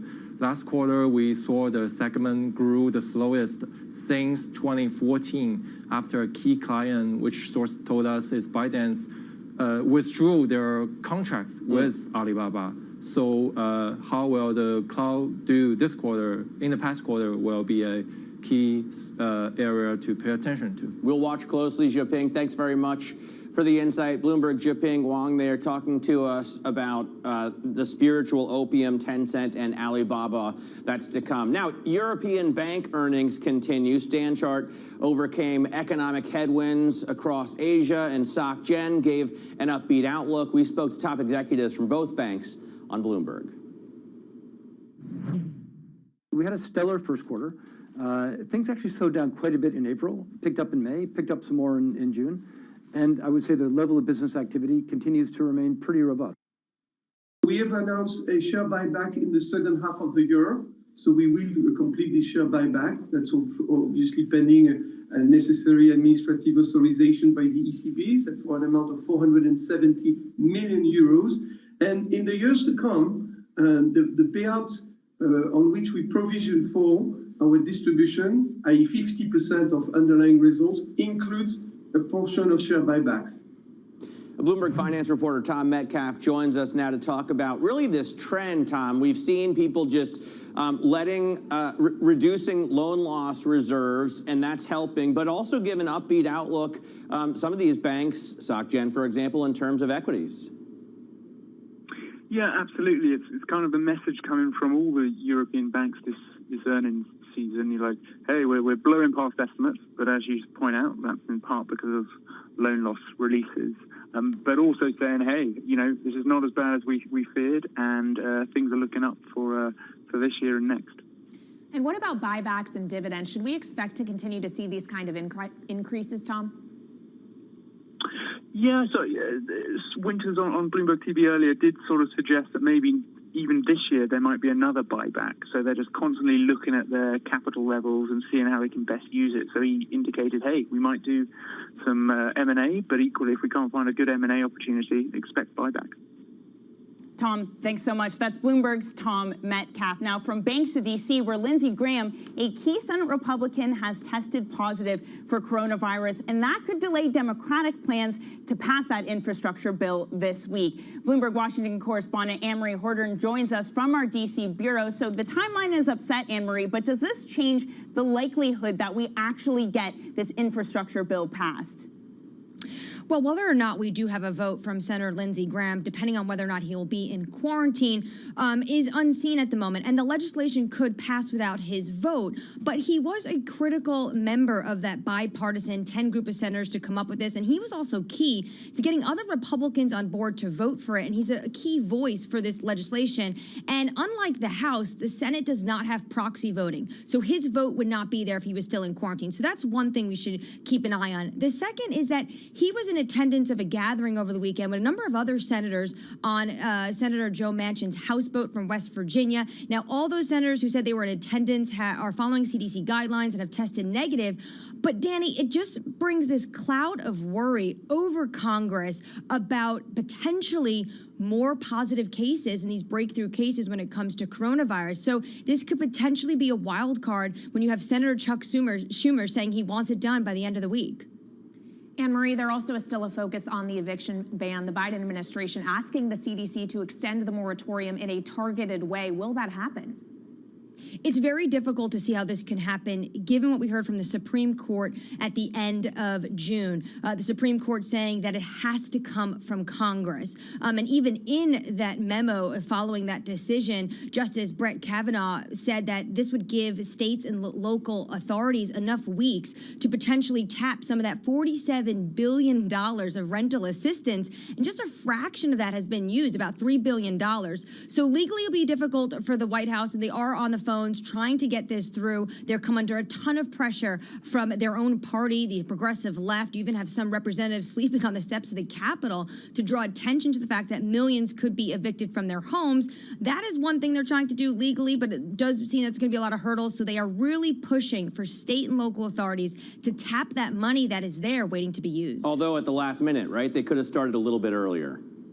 Well, here's the thing, Matt. It's a very good point. A lot of members of Congress were saying how do you tell us on Thursday that this is going to end on Saturday and give us 2 days to try to whip up votes to get this through? The problem is, though, at the end of the day, we all knew this was coming. The Supreme Court decision came at the end of June, and it was made very clear that it would have to go through Congress. All right, Anne-Marie Hordern, Bloomberg Washington correspondent, thank you so much. I do want to take a quick check now on some stocks moving in pre-market trading here in the U.S. And a big one to the upside is T-Bio, which of course is up 29%. Sanofi buying the company for $3.2 billion, trying to push more into messenger RNA, paying a 30% premium to yesterday's closing price for it. Another stock moving to the upside is Zoom Info, a marketing software company. It was out with a beat and raise quarter after the bell last night, up 13% in early hours as a result. And finally, one more stock moving to the upside is DigitalOcean. Citron Research was out with a report yesterday saying the company is like the Shopify of cloud computing, slapping a $200 price target on that stock. This morning, it is trading at just $59.80, though it is higher by about 5.5% before the bell, Danny. Wow, that's quite the upside price target. Will anyone be able to challenge AWS? Always interesting to see research that suggests so. We'll get into the more market conversation more coming up next. We have Julian Chillingworth, Rathbones Chief Investment Officer. Later, we're going to be speaking to Grace Peters, JP Morgan Private Bank EMEA Head of Investment Strategy. More conversations to come. This is Bloomberg.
Access the financial world on demand. Hear from leading economists, policymakers, and industry experts via live and on-demand webinars, only from Bloomberg. Start exploring to see what's moving the markets. Visit Bloomberg.com/webinars.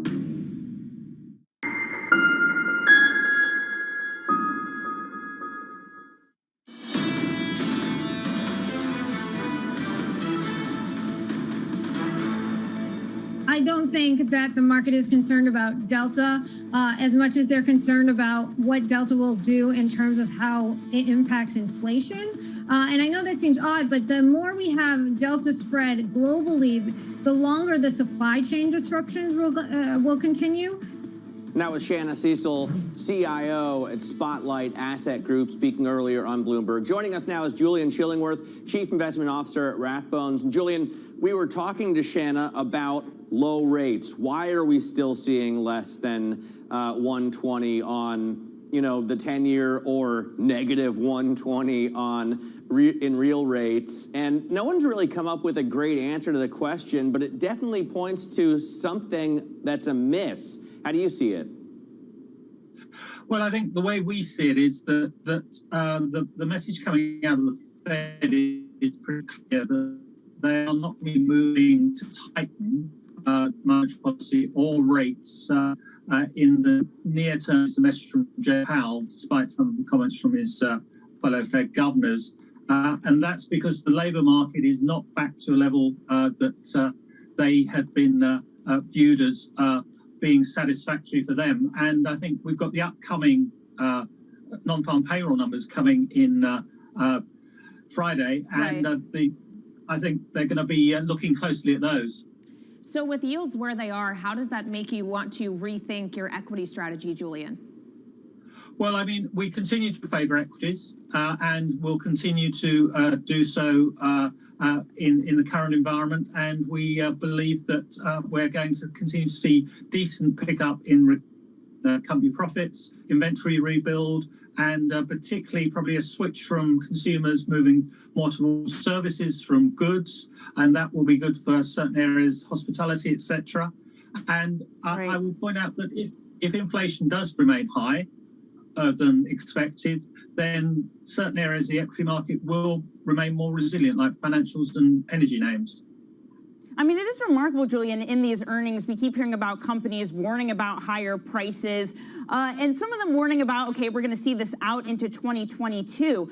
As the market starts to shift from concentrating on this earnings season to next year, what do your inputs look like right now when it comes to the cost pressure that corporations are going to face?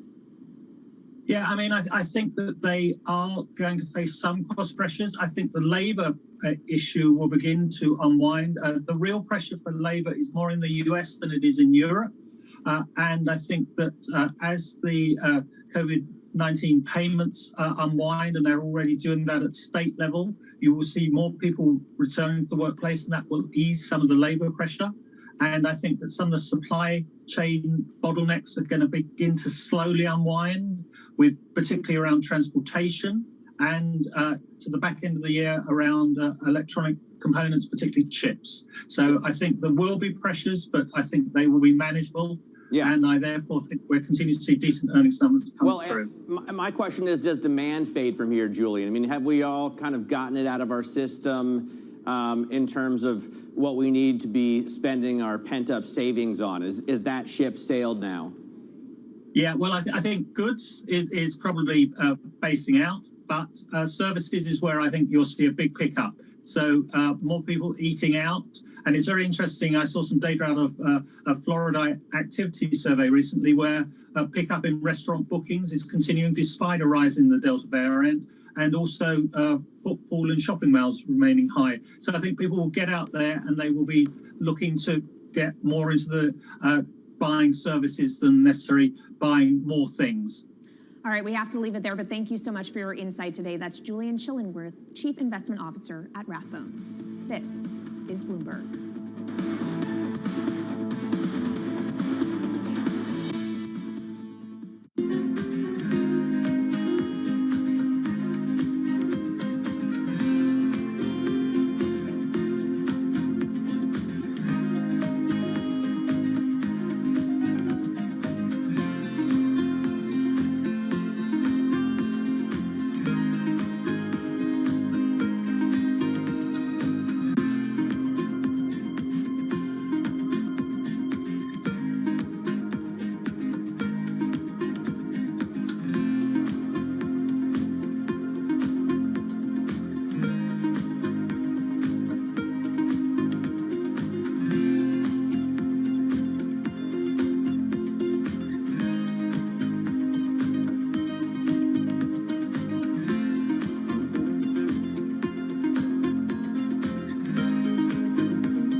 Said was we need to make them in America. Does that include overseas companies making them if they have the plant in America? I would certainly be in favor of them having operations in America. Absolutely. You know, Samsung, TSMC, there are companies that are in allied countries, and you know, we certainly want them operating in America and producing chips in this country, yes. So we have a significant chip issue, but there are other supply chain issues as well. As I know you're monitoring what's going on.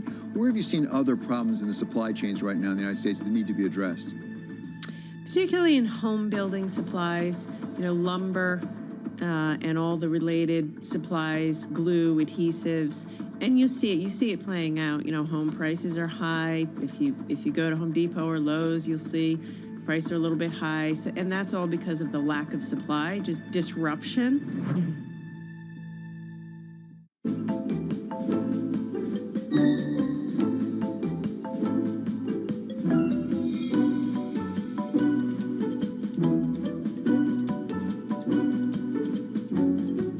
assume you have a lot of people saying the food isn't as healthy as they might want it to be. Is that the biggest challenge, or just growing the company? Ray Kroc had a famous line, if you're not green and growing, you're red and rotten.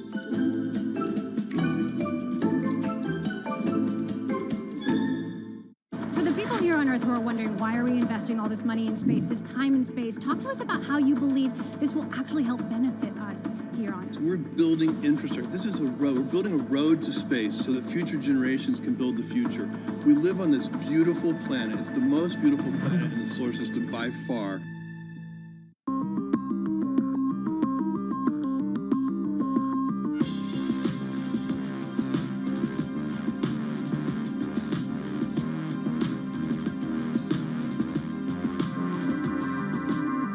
This is a market that over the past few weeks has made it clear it wants to go higher. It got a little spooked by the idea that geopolitical tensions are rising.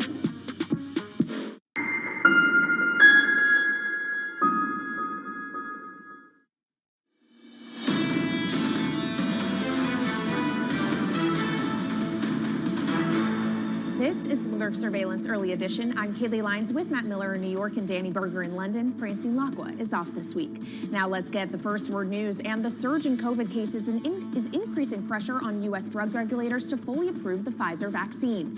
It's the only one that was the first to apply for full licensure in the country.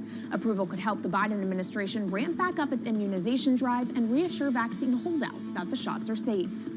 It's the biggest resource injection in the history of the International Monetary Fund. Member nations have approved $650 billion to help countries deal with mounting debt and the fallout from the coronavirus pandemic. IMF Managing Director Kristalina Georgieva calls it a shot in the arm that will help boost economic stability. And a labor union may get the chance to reverse its loss to Amazon. Bloomberg's learned that a federal official has recommended overturning the results of a union election at an Amazon warehouse in Alabama. The National Labor Relations Board hearing officer says the election should be run again. Amazon can appeal that decision. The union accused the company of making anti-union threats. And coming up next, we'll get back to the markets and European earnings season with Grace Peters, JP Morgan Private Bank EMEA Head of Investment Strategy. This is Bloomberg.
I'm David Weston. Bloomberg Television is reinventing one of the most iconic brands in financial television for a new audience.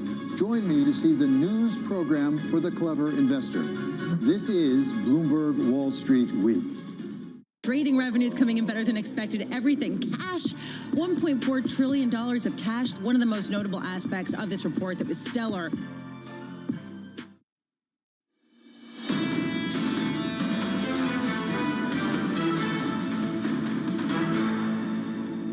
This is Bloomberg Surveillance Early Edition. I'm Danny Berger in London, alongside Matt Miller and Kaylee Lyons, both in New York. Francine Lacroix is off this week. Now, Matt, here in the UK, we are dealing with something very specific related to COVID called the ping-demic. That is, you get a ping on your phone when you have an alert that you've been close to someone who is tested positive for COVID. The government yesterday announcing they would reduce the sensitivity. I mean, I think there's a saying about a horse and a gate. It might be a little bit too late. There are already so many people in isolation because they've got a ping on their phone. Yeah, I mean, there are, but maybe there won't be in the future. And I think the point is, you know, if you're vaccinated, you're less likely to get it. It's starting to seem like it's still very, very possible that you do, but you're very unlikely still to get seriously ill. And I've looked through the CDC numbers. I've talked to a number of epidemiologists and doctors about this over the last few days, and maybe it just doesn't matter as much. I mean, a lot of people, doctors have been telling us, if you're vaccinated, don't even bother getting tested because you're just going to be fine. Now, the problem is then you're going to be spreading it to a lot of other people, possibly those who are unvaccinated, and that's where the real problems come in. I mean, I think this is an interesting thing, Matt, because you might say, okay, you're vaccinated. It doesn't matter if you get it, you won't be hospitalized. But Kaylee, it feels the market still cares. The market is still concerned about growth concerns when it comes to the spread of the Delta variant. The question is, Danny, does it change consumer behavior? Because even if the science says that if you're vaccinated, you won't get that sick, people still may be less willing to go out into this economy and spend, to go back to the office, to do those things. So that is really where the growth concerns come from. They don't seem that evident, though, at least this morning, because you are seeing stocks higher in the European session. The stock 600 up by about 0.25%. And here in the U.S., futures are pointing to a firmer open in about 4 hours' time. We're up about 0.3 on S&P E-minis. Of course, we did see yields moving pretty dramatically lower, down 4 or 5 basis points yesterday off of softer ISM manufacturing data. But of course, we are lifting just a touch, 1 or 2 basis points on the 10-year Treasury yield, but still at 1.19%. We are south of 120 and right around the lowest levels since February. I would also point out that oil is rebounding after a 3.6% drop in WTI futures yesterday. We're up about 0.7% right now to 71.77 a barrel.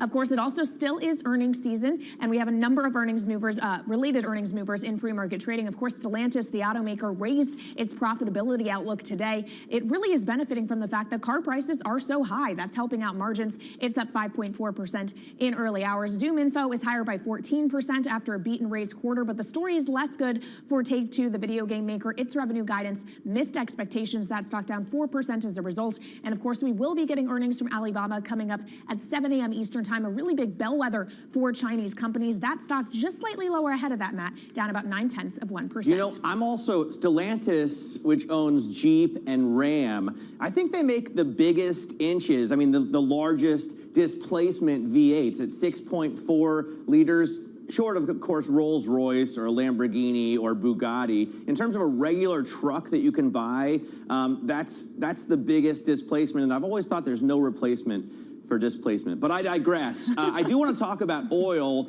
and I've got a chart. I'll welcome our listeners on London DAB Digital Radio and just tell you what this chart shows. In white, we've got the oil price. And yes, it's been really volatile the last couple of days, but since the bottom of the pandemic, it has just gone up, up, up, up to between $70 and $80, depending on whether you're looking at NYMEX or Brent. There's a blue line here that shows the stock 600 oil and gas producers. And, you know, the gap at the beginning of the year, people were saying, you got to play this gap because the oil and gas producers haven't done anything near as well as the actual underlying commodity has done. Well, that gap has just widened. Now oil is up something like 41% year to date, and the producers are only up 5%. I wonder why. Why aren't producers doing quite as well as the commodity that they pull out of the ground? Joining us is Grace Peters, EMEA, Head of Investment Strategy at JP Morgan Private Bank. Grace, is this all about ESG? Are investors just shunning the BPs and the Royal Dutch Shells of the world because, you know, they're not doing nice things for climate change? Morning, Matt. Good to be on the show. So I think firstly, just to start with the oil price itself, we think we're now in the range of what is going to be a fair value for oil, $70, $75, when we look out over the next 12 months. As you say, when it then comes to oil equities, we have seen the complex lag quite considerably since the start of the year. And broadly, I think categorizing that as due to ESG concerns is right. But more specifically, why be concerned? We know that oil majors have got quite a heavy capex burden ahead of them as they transition their business models towards, alternative sources of energy. And I think investors are concerned about how managements balance that capex burden with achieving a rate of return on the spend, but also with requirements around still debt pay down, reducing leverage, and of course share buybacks and dividends. So I think what we've heard from corporate earnings season, this morning out of the sector and broadly so far is reassuring when it comes to being able to achieve that balance. Well, and we've seen beats really across Europe. I mean, BP was out with second quarter adjusted net that beat the street's estimates. I was just talking with Kaylee about BMW, which clobbered estimates. It's still down, but I believe something like 62% of European companies have beaten estimates, and it's a lot harder to beat estimates in Europe than it is here in the U.S. historically. Are analysts becoming too optimistic, though, at this point about European earnings? I mean, we're at record levels. We have EPS estimates that are continually upgraded to catch up with these beats. Are we at the peak? I would push back on that a little bit. I think that, when you look at Europe's earnings this year, we're penciling at around 45% EPS growth for the stock 600. 11 to 12% next year and high single digits the year after. So we think earnings can continue to climb in line with the macro backdrop where we see global growth remaining above trend out to 2023 and beyond. When it comes to investing in Europe, the key thing to remember is the other side of the equation, not just the earnings growth, but the valuation that you're putting on that earnings stream. And here we think the story is actually pretty interesting because when you look at European equities relative to US equivalents, both at the index level and below the index into specific companies, there is a huge and we would say unwarranted gap between Europe and the US. So at a headline level, that's a 22% discount. Historic average is around 15%. And if we go back to 2012, when we were coming out of the European sovereign debt crisis, we were back at 22%. So that to us feels like an opportunity for a bit of a catch up when it comes to European equities. Europe, that's European equities. Talking about another region of the world, in China, we continue to see this regulatory clampdown rearing its head. Can you invest in China right now? I think when it comes to headwinds for China, they are plentiful. Growth was already slowing, and now we have concerns around, infection rates rising again. You've obviously got the credit cycle, and throughout this year, but particularly coming to a head over the last week or so, regulatory concerns. So all of those present quite material headwinds when it comes to investing in China. But that said, again, let's go back to fundamentals of growth we think we can get out of the region and what you're paying for that growth. And in adding to portfolios on some of this weakness in the A-share market and in some of the internet names with a healthy dose of skepticism attached to that, of course. So adding when there's weakness in China, Grace, in your research, you write more generally about if there's a potential correction that you should have a shopping list. What's on your shopping list if we see a wider correction in these equity markets?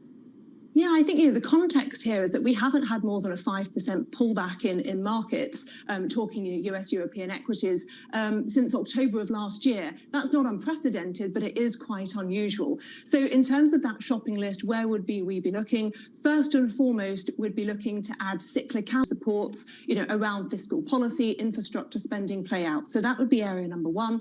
And the second area would be around growth at a reasonable price. So we're looking for mega trends, secular growth, where we've seen a real step change in prospects because of the pandemic. So digital transformation, so waste, plastics alternatives as well. So that's your shopping list, kind of the buying on dip side of the equation. What about on the selling on rip side? Is there anywhere you'd be taking profit right now?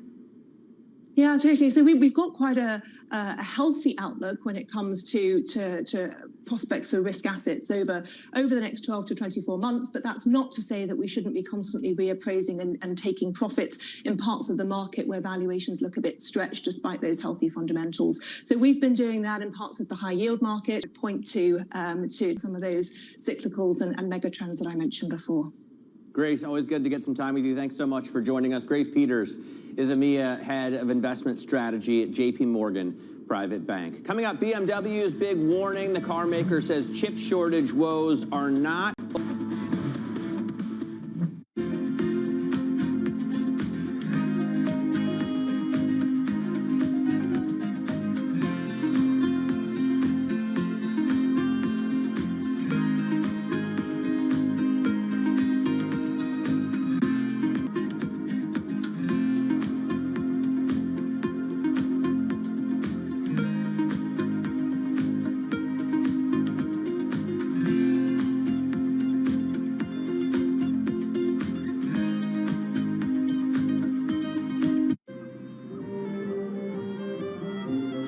Estava há um ano sem se apresentar, as escolas estão começando a reabrir, os teatros não vão reabrir tão cedo. Aí a gente teve a ideia, no melhor estilo Minuto Nascimento, vamos levar a música aonde o povo está. Minha missão hoje é fazer as pessoas sorrirem, cara. Sorrirem, olharem da janela, verem uma coisa inusitada, ficarem felizes, mandarem para os amigos e, enfim, curtirem um momento diferente, mesmo dentro de casa.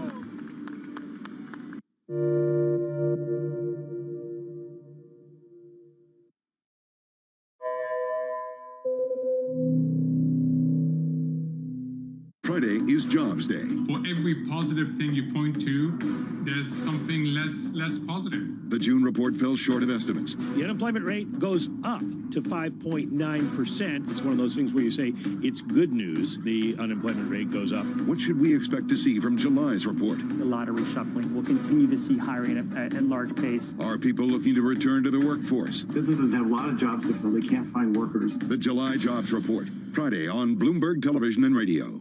I think what we've seen during this period of time is that communicating via video is not a fad. We are using it in all aspects of our lives, for work, for learning, for communicating, for staying in touch.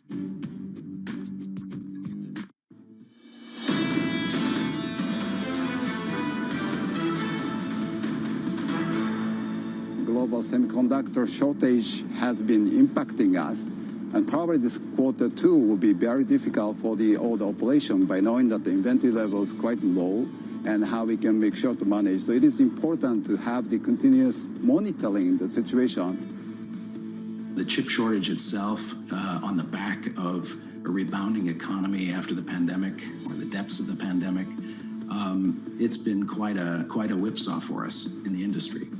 So how long does it last? I mean, are you going to get things back on track, say, by Q4? Well, you know, the chip information changes every single day, and it's a moving feast. But I do believe that our inventories as an industry will start to recover from later this summer, and so consumers will have more choice going into the fall and winter. That was Mazda North America CEO Jeff Guyton and the CEO of Nissan speaking to Bloomberg as the global chip shortage continues to roil auto production. Joining us for more is Bloomberg Global Autos editor Craig Trudell. And Craig, we heard again from a big car maker, BMW, this morning saying that it's not over yet. And even though BMW beat the street's estimate for profit by 25%, the shares are selling off in Frankfurt. Yeah, it's very interesting because BMW was one of the last ones to kind of buckle under this chip shortage. They were really sort of forceful in their language with, just how much they expected their suppliers to deliver. They felt like they, sort of saw this coming to some degree and made sure that they ordered enough chips to, keep production lines rolling. But they succumbed to this just like everybody else. And they do have an expectation that, rather than continuing to, largely stay above the fray, that this is going to get worse, which is something that, has, quickly become a consensus. I think there was an expectation that the second quarter would be, the sort of peak impact for the car companies. And that has changed more recently where they've, said, wait a minute, maybe third quarter might be, where we really see things hitting us hardest. Craig, at the same time that they're dealing with kind of these supply chain issues, they also are able to raise prices as a result. And we saw Stellantis upgrading its profitability forecast because of that today. To what extent do the higher prices car makers can charge offset some of this pain from not being able to produce as many? It's been really remarkable. You actually kind of wonder how much these car makers ought to sort of learn a lesson from this ordeal that, maybe it would be best if we weren't able to make as many cars as we wanted to, because, you look at the earnings power that they're managing. The inventory has been very constrained. They focused on their higher spec, higher end models. Stellantis, does not have a particularly strong presence in the luxury market, but, a lot of Jeeps, SUVs, and Ram pickups right now are selling for, top dollar, and that's really flowing through to the bottom line for them. I mean, this is interesting to me because BMW, we're looking at them build an electric car right now. And, even the M cars have like 3-liter inline sixes. Stellantis builds these huge trucks, right? They have a Wrangler now with a 6-liter V8, or the Ram Power Wagon has that motor as well. They're not really very green, but they're selling for a massive premium. Isn't that a little bit ironic, Craig, that they're... Mercedes talk about this. We've seen Volkswagen talk about Audi and Porsche really having a great first half. So, we're seeing this really kind of across the board, but with Jeeps, to your point in particular, I mean, we're seeing, Wranglers going for, starting at $40,000, $50,000, depending on the sort of trim and version. And that would have been unheard of just a few years ago. This is a company that's really taken Jeep to, significant heights in terms of sales. They're doing so, while boosting prices to a significant degree as well. So we also have GM earnings on deck for tomorrow, Craig. What are you expecting out of them? They've managed this much better than Ford has. I think there was a concern that there was going to be a significant difference between the two, and I think Ford actually sort of, to their own surprise, were able to get through the second quarter much better than they expected. They really kind of caught the market off guard, talking about, we think production may be 50% of plan. That didn't materialize. But, a very similar story with Stellantis, where you're going to see pickups and SUVs really driving North American earnings and being, where their bread is buttered. And that's going to continue through the rest of the year.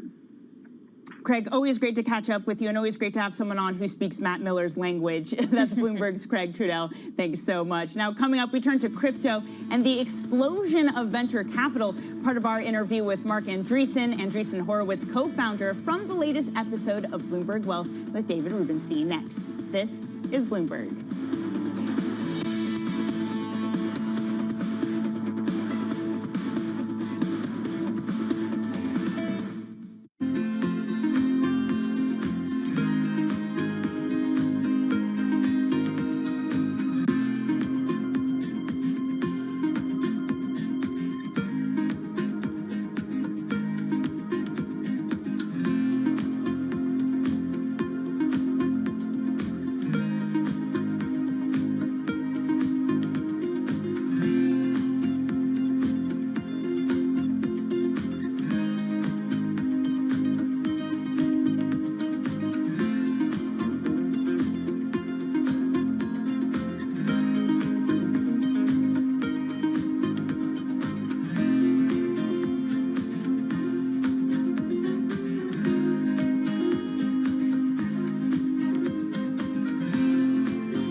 ask me all the time, what is the key to being a really good investor? And I tell them it's to surround yourself with and work with the best investors you can find. On Bloomberg Wealth, I'm going to take you to meet the greatest investors in the world, the people that I would like to have managing my money. Some of the best deals in history have been passed on by a very large number of people. The money is made on the aberrations. And so I would say you want to be generally open-minded and humble about your conclusions about what all these different signals mean. It's really a reminder, isn't it, just how sensitive the markets are to any commentary about trade. We did see some pressure on the yuan, we did see some pressure on the futures. That is now being reversed.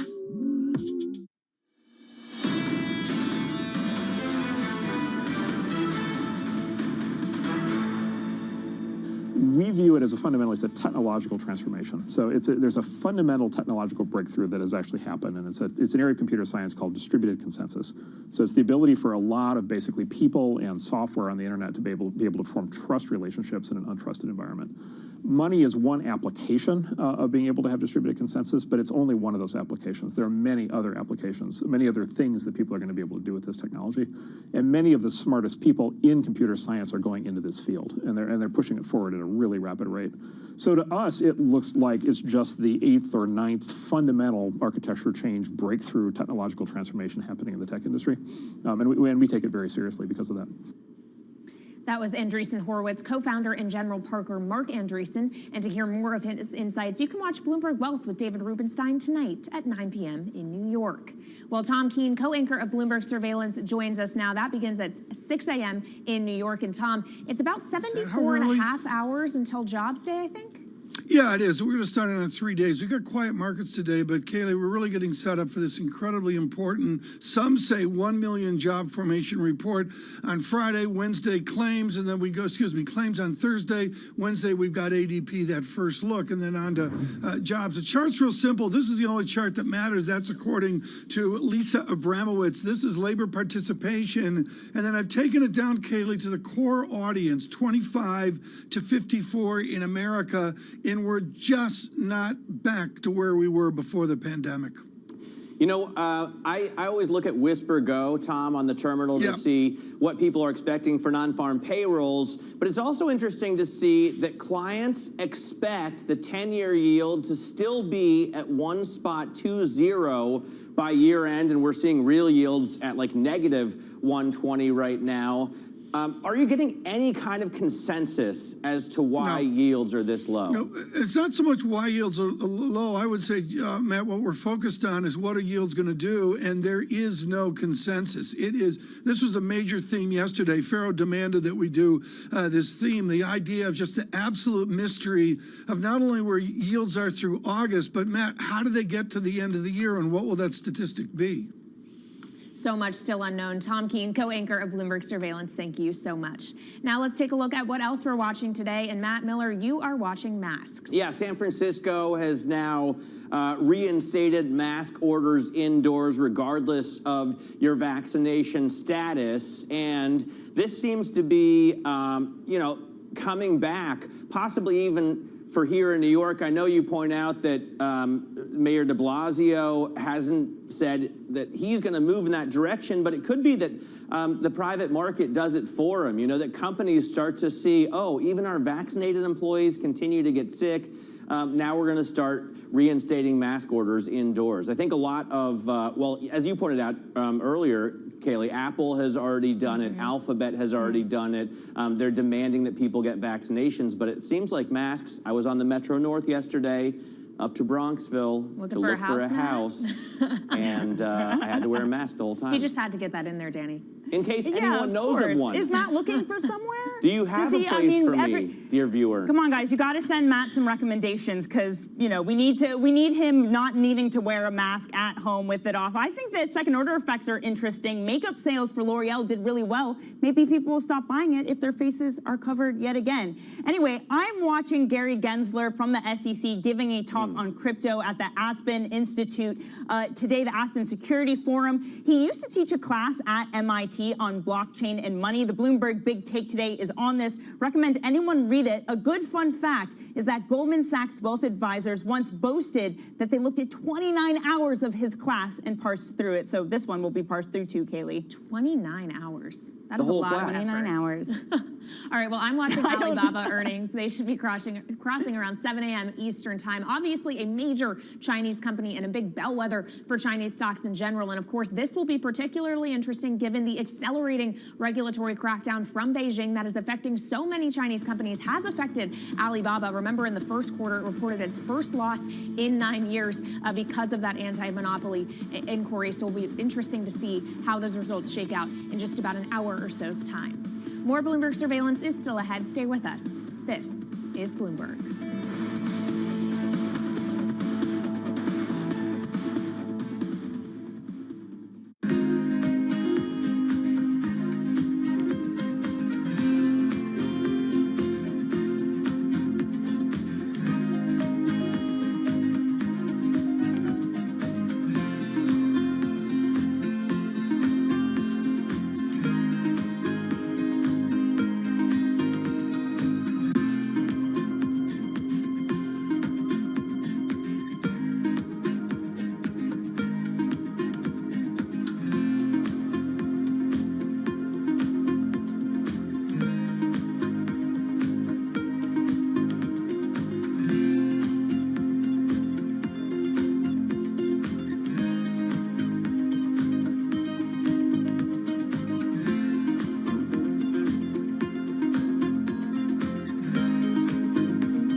Assess the sector as a whole? Is it making a better case for itself at the right price at this point? Most of the big hedge funds, most of the people that have been growing have been delivering very good performance. We have, but so is a number of the peers.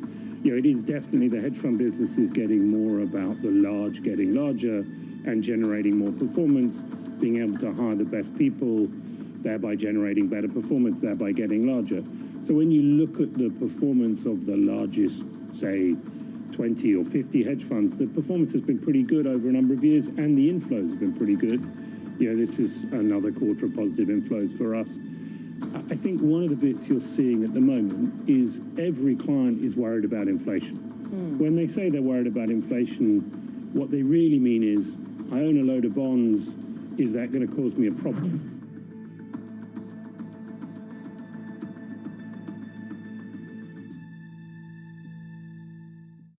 An exceptional Q2. It's time. The narrative of the day is strong earnings. Bloomberg has the numbers. We have about $12 trillion worth of market cap right here. Find out who's winning. Tesla beating across the board. And who's losing. That's actually pretty rare for Amazon. They typically don't miss on that scale. And the voices to give you the important news. Samsung reported another stellar quarter of earnings. We are very clearly looking with confidence about what's next. Bloomberg Television, your home for earnings season.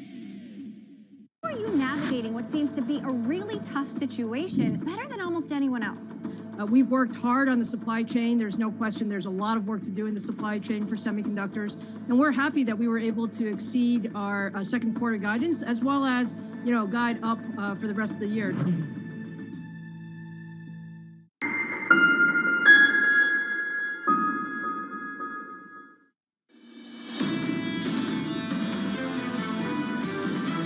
I would argue the labor market is as tight, if not tighter, than any we've seen in decades. We're already in an economy that has seen peak growth on a quarter-to-quarter basis and is beginning to slow. We're seeing a Fed that's moving a little bit faster, a little bit further to pull back on these purchases. The market kind of has this view right now that if the Fed starts hiking, they will not be able to get many rate hikes actually done. It takes markets a long time to realize that something really fundamental has changed. This is Bloomberg Surveillance with Tom Keene, Jonathan Ferro, and Lisa Abramowitz. From New York City for our audience worldwide, good morning, good morning. This is Bloomberg Surveillance Live on TV and radio. Alongside Tom Keene and Lisa Abramowitz, I'm Jonathan Ferro. Your equity market up 15 on the S&P, up a third of 1%. And just in a moment, Tom, we'll catch up with an equity market bull looking for 4,700 on the S&P 500. We're getting these conversations in more and more, and the research is just higher, earnings better, up they go on the equity market. And I would call today, John, a resilient market. Nothing really sticks out, but that's what you expect before a jobs report. This week gets more interesting, Tom, as this week grows older. Yes. And let me tell you, that speech from Vice Chair Rich Clarida tomorrow, that's a big one after the division that's clear on the Board of Governors, with Governor Waller coming out yesterday swinging. Right. Let's explain why this is, John, and this goes to our interviews that we've had with the vice chairman. Some of those interviews, frankly, rather heated. This is the great monetary economist of the leadership of the Fed. Powell is not an economist. Many of the others are very, very qualified, and Rich Clarida drives a theoretical bus at the Fed. That's got to be the next stop for this market, Lisa. Yeah, the Federal Reserve and how they're going to react to strong prints. My question, though, is are we starting to see a cooling off in some of the pressure, particularly within inflation? I mean, yesterday's ISM data really highlighting how supply chain disruptions are pressuring growth in a new way, John. Should we get 10 cent up? Do you want to hit 10 cent quickly? I want to hit spiritual opium. What was going on?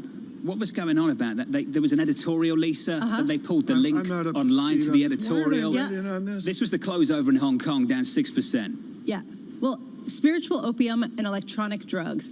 A state-owned media outlet of China included a criticism of video games as such. I mean, honestly, any parent who's lived through the pandemic welcomed spiritual opium and electronic drugs, which is the reason why we were all hooked to Fortnite. I don't think you want to admit that on air, but carry on, please. I think that if anyone does it, honestly, they're just being dishonest. A lot of parents are in the same boat, but there is a question. They're not wrong, but the idea here is that this is how they're going to indicate the next regulatory crackdown in this type of communication in state-owned media, and that is the response that you're seeing in equities. We'll spend a little bit more time on this a little bit later. Let's get you to price action this Tuesday morning.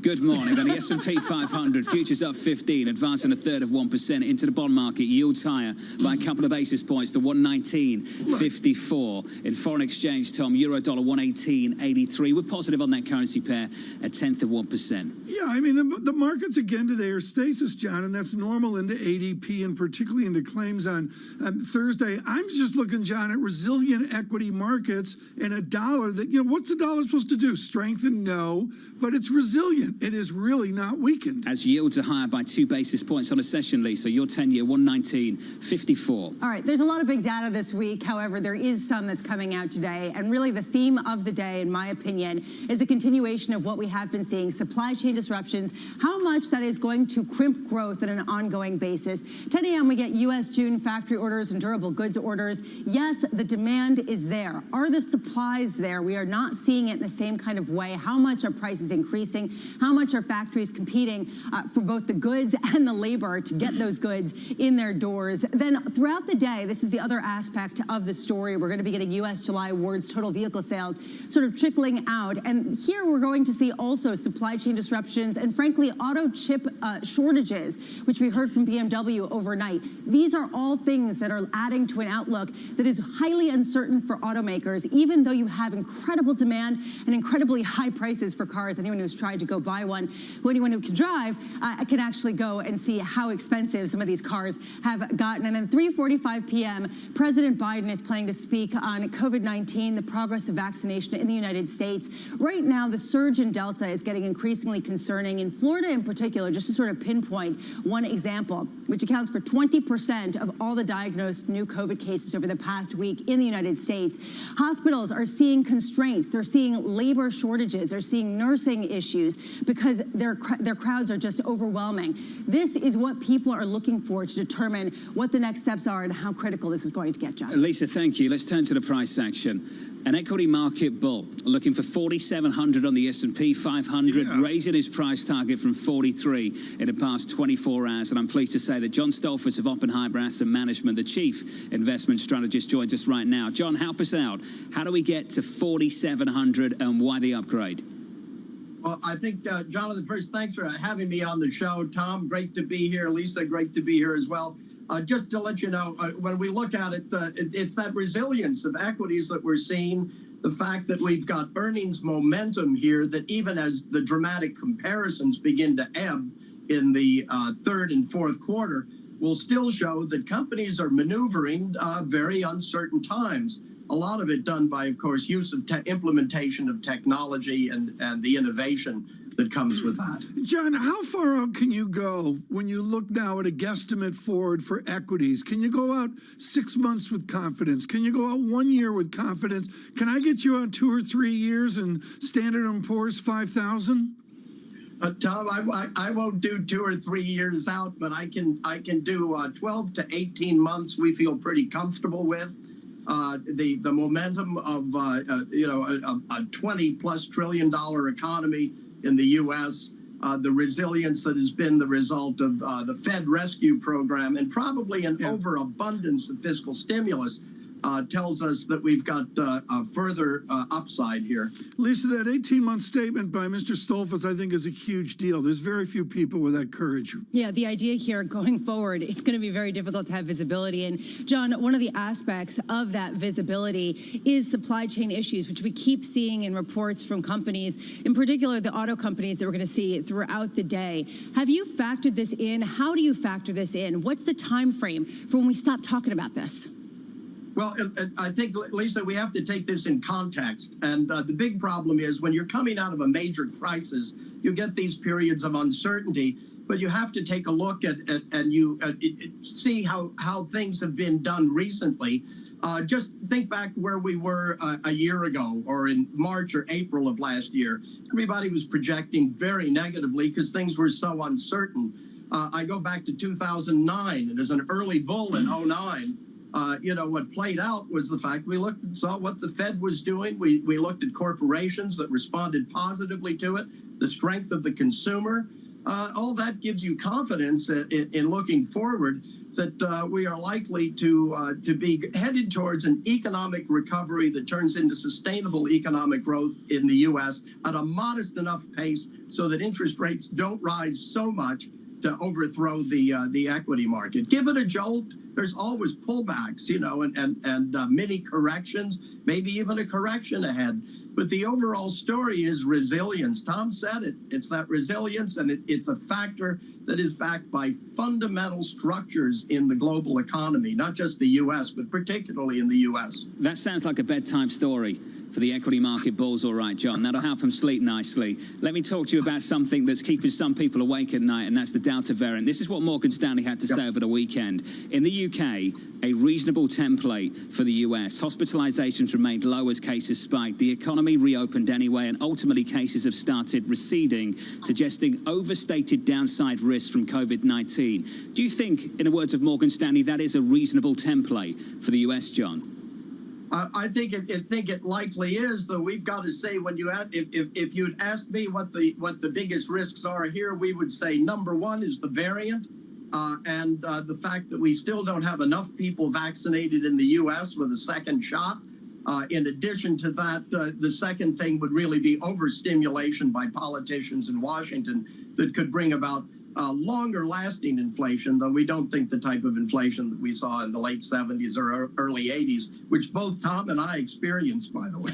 Oh, thank you. John Stolfus, Oppenheimer Asset Management Chief Investment Strategist. I'll invite you back, John. Don't worry, even if Tom doesn't. It's got to catch up, sir. Looking for 4,700 on the S&P from 4,300 previously. Your equity market with a lift this morning, up 16 TK. We advance about 1/3 of 1% on the S&P. 1/3 of 1%, and you wonder where M&A activity goes here, John. Just out, Dow Jones has this. This is PepsiCo jettisoning, John, the juice business. John, do you drink juices like, in America we used to have a glass of orange juice every day? A lot of sugar. It's in gone. some of those juices. It's gone. Pepsi so this is Tropicana. Gone. This is the naked juice brands. Yeah. The juice brands valued at roughly $4.5 billion. Is that a trim for the likes of PepsiCo, Tom?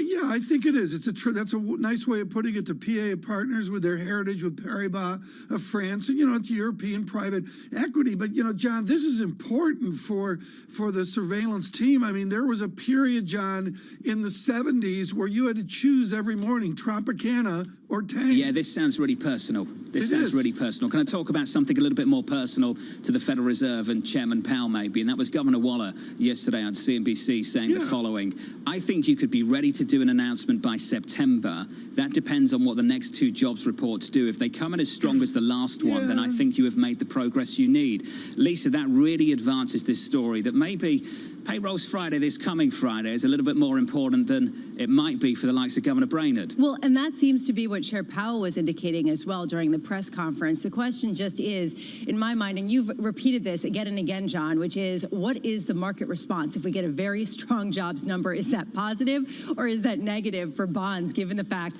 that a sooner hike, a sooner taper might crimp growth in the long term? No idea is the answer to that. 875 is the estimate. I can give you that, and I can also tell you that's a moving target going into Payrolls Friday. Our current median estimate down from north of 900K, Tom, coming in at about 875 a few days out.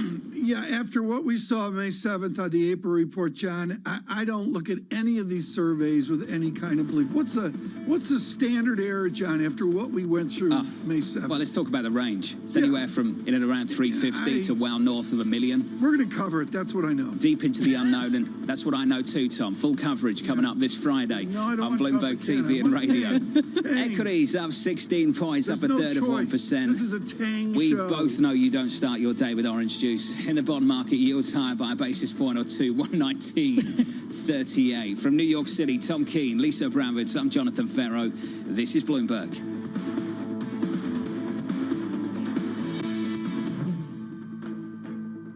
With the First Word News, I'm Ritika Gupta. The surge in COVID cases is increasing pressure on U.S. drug regulators to fully approve the Pfizer coronavirus vaccine. It was the first one to apply for full licensure in the country.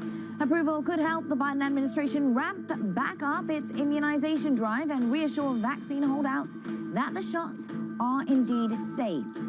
The British government is seeking to limit disruption to industry from the so-called pingdemic. Authorities have changed the National Health Service's COVID mobile phone app so that fewer people will be told to self-isolate. The app will now notify only those who come into contact with an infected person within 2 days prior to the positive test. And that's instead of the 5 days. A key Senate Republican has tested positive for the coronavirus, and that could delay those Democratic plans to pass that infrastructure bill this week. Senator Lindsey Graham and at least 4 other senators attended an event over the weekend hosted by Senator Joe Manchin. Graham will quarantine for 10 days and miss votes on the legislation. If other senators test positive, that could delay the vote timetable. And at the Tokyo Olympics, American gymnastics star Simone Biles made an emotional return to the competition and won the bronze medal in the balance beam final. That came just a week after she withdrew from several events to focus on her mental health. The bronze was Biles' 7th career Olympic medal. She won it by drilling a slightly watered-down version of her usual routine on the beam. Global News 24 hours a day on air and on Bloomberg Quick Take. Powered by more than 2,700 journalists and analysts in more than 120 countries. I'm Ritika Gupta. This is Bloomberg.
Bloomberg has enhanced search on the terminal to deliver what you need when you need it. Now, you can simply type phrases in everyday English in the command line.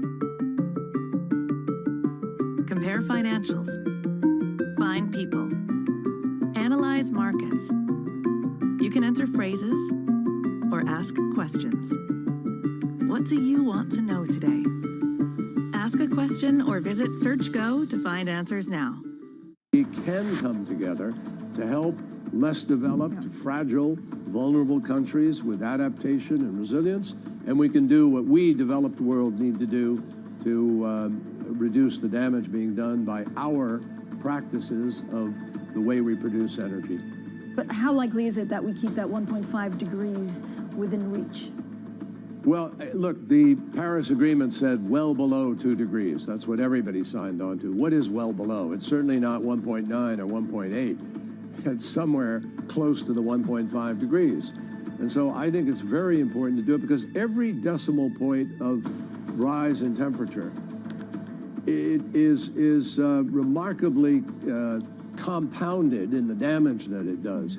We're at 1.2 degrees today, and you see what's happening. Imagine what happens when you're at 3 degrees or so, which is the track that we are currently on. Access the financial world on demand. Hear from leading economists, policymakers, and industry experts via live and on-demand webinars, only from Bloomberg.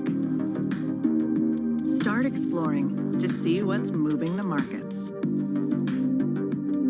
Visit Bloomberg.com/webinars. Global markets never sleep, so stay connected with Francine Lacqua in London, Matt Miller in Berlin, and Kaylee Lyons in New York. Perspective on the day ahead. Bloomberg Surveillance, Early Edition. Weekday mornings on Bloomberg Television.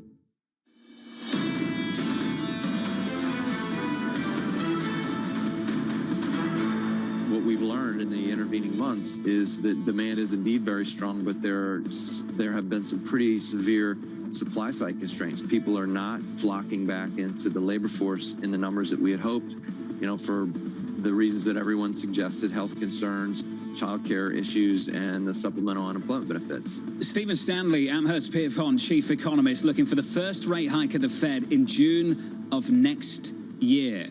I posed that to Mike Schumacher of Wells Fargo. He said he's got the month right, the year wrong. There you go. Just one view. Tom Keene, Lisa Bramis, Jonathan Ferro. Or rather, two views, Tom. That does nail it. Equity futures up 17 on the S&P 500, advancing 0.4% into the bond market. Yields higher by a basis point or two to 119.21. Euro dollar firmer by a little more than a tenth at 118.88. Just want to bring you some comments from the St. Louis Fed president, Jim Bullard, telling Reuters that the Fed will have to cope with faster change, a more volatile economic regime emerging in the United States. And in many ways, it seems that the St. Louis Fed president is on the same page as Governor Waller and former head of research of the St. Louis Fed, Tom. Those two look like they're building a partnership on that Fed. I would suggest, John, they're slaves to the data like everyone else. And we've got to see what the data is, starting with the key Friday determinant and also the wage dynamic of that. Frankly, the auto data will be interesting, even with the chip shortage. And it's just, John, it's a granularity of data that we're all going to have to digest. Euro Swiss making a move, Tom. Just to bring that up quickly, a headline crossed on a Bloomberg. Euro Swiss, lowest level this year. So that's some Swissy strength in the mix. Yeah, and this is Swissy strength. And John and I tear up over this, folks, because this is how John and I met. It was with Swiss franc moving here, and it's demonstrable. There's a bar bill involved, Lisa. You won't be surprised with that. I'm shocked. Euro Swiss right now 1.07. It's a move of a tenth of 1%, but a gap lower in the last 10 minutes, Tom. Well, there it is. Let's go to Washington right now. And what's so fascinating about what we see in the news? So yes, infrastructure front and center. There is the sign always in the summer when one topic overtakes all in Washington. Anne-Marie Horton knows that is the E word, eviction. Anne-Marie, how did we get here? How big a surprise on a summer Tuesday in August is that there's no other topic in Washington but the eviction of millions of Americans? Tom, there's a lot of finger pointing here in Washington about this eviction. The White House last Thursday telling Congress you need to act before it expires in just 48 hours. But really, it's not a surprise given the fact that at the end of June, the Supreme Court had said this. So Washington had about a month to decide what it wanted to do and how to proceed. And right now, there's just a lot of blame going on and who should be responsible. The White House says it just doesn't have the legal authorization to act alone. Brett Kavanaugh, who actually voted with the progressives of the Supreme Court, that Justice Kavanaugh also put out a memo saying they have a month to the extension, and this should give the state and local authorities enough time to tap all of that funding, $47 billion worth for rental assistance, to help with these evictions. But right now, millions are facing eviction, and the White House is really just trying to hammer home how these state and local authorities could get that money out to landlords and renters. Anne-Marie, let's talk about the infrastructure bill and the senator from South Carolina, Lindsey Graham. Senator Graham testing positive for COVID. We, of course, wish him the best and for a full, speedy recovery. Anne-Marie, how does this reshape, if any way at all, reshape the infrastructure talks and the passing of this bill?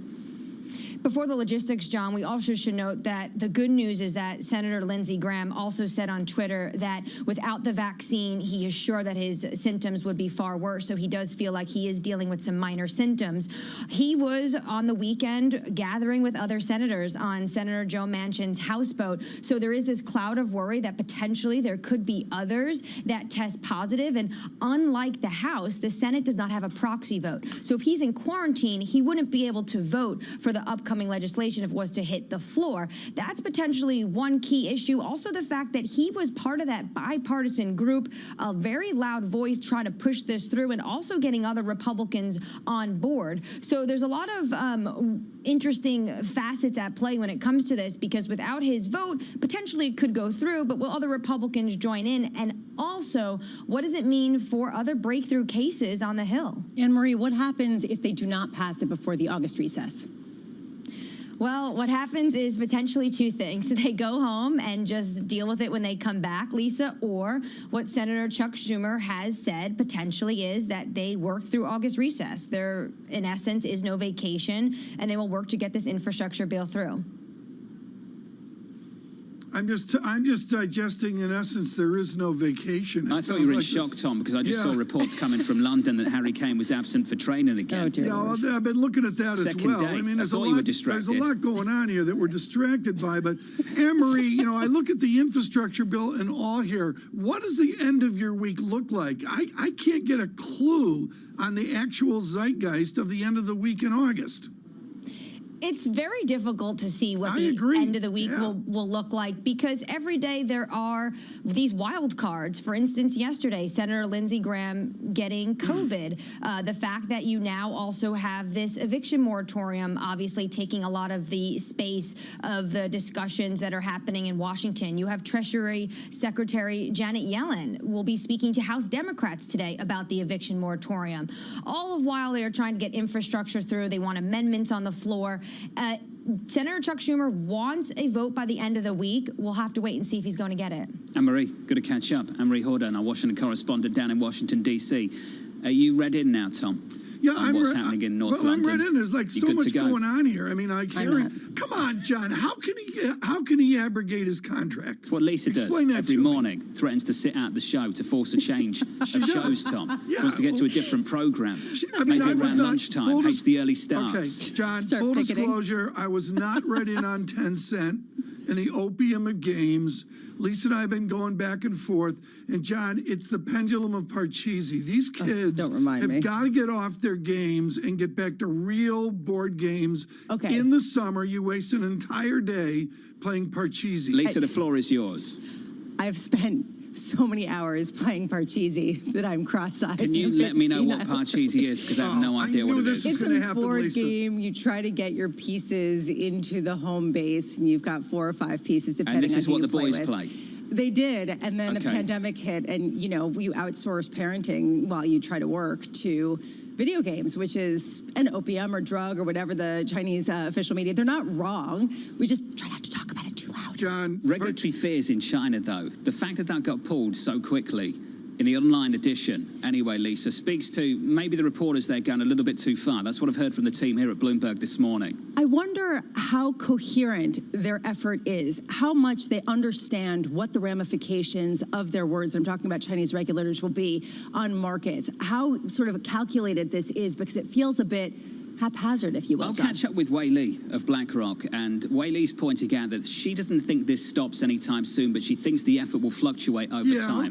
and that they'll soften the blow here and there with a loosening of policy. On the economic side, at least, and that's something we need to get our teeth into. Let's get our teeth into this market, Tom. The S&P 500 with a lift up 0.4%. John Stoltzfus of Oppenheimer on this program 25 minutes ago. TK looking for 4,700 on the S&P. Stoltzfus is, bullish. He's been bullish. He's had the courage to be in the market. Also, Stoltzfus played Parcheesi, so that's a good thing. 43.87 was the close on the S&P yesterday. This show, seriously, from New York City for our audience worldwide, a beautiful New York, on TV, on radio. This is Bloomberg.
If inflation did seem to be persistent, the Fed wouldn't hesitate to act, and that you have the tools to deal with inflation. What do you say to critics on Wall Street who say, yes, you have the tool to deal with inflation, you raise interest rates, and then historically plunge the economy into recession? Yeah, that's exactly the kind of logic, I think, that you want to avoid, that you get too far out of alignment with what's actually happening in the economy, and then you really have to react more strongly than you'd like, and possibly causing disruption in the economy. So you don't want to be in that situation. I think the risk management here is that if inflation does come back down in 2022, we're in great position for that. We're exactly positioned for that. But if it doesn't, we're not in such great position. So I think for that reason, we want to have some flexibility on this taper.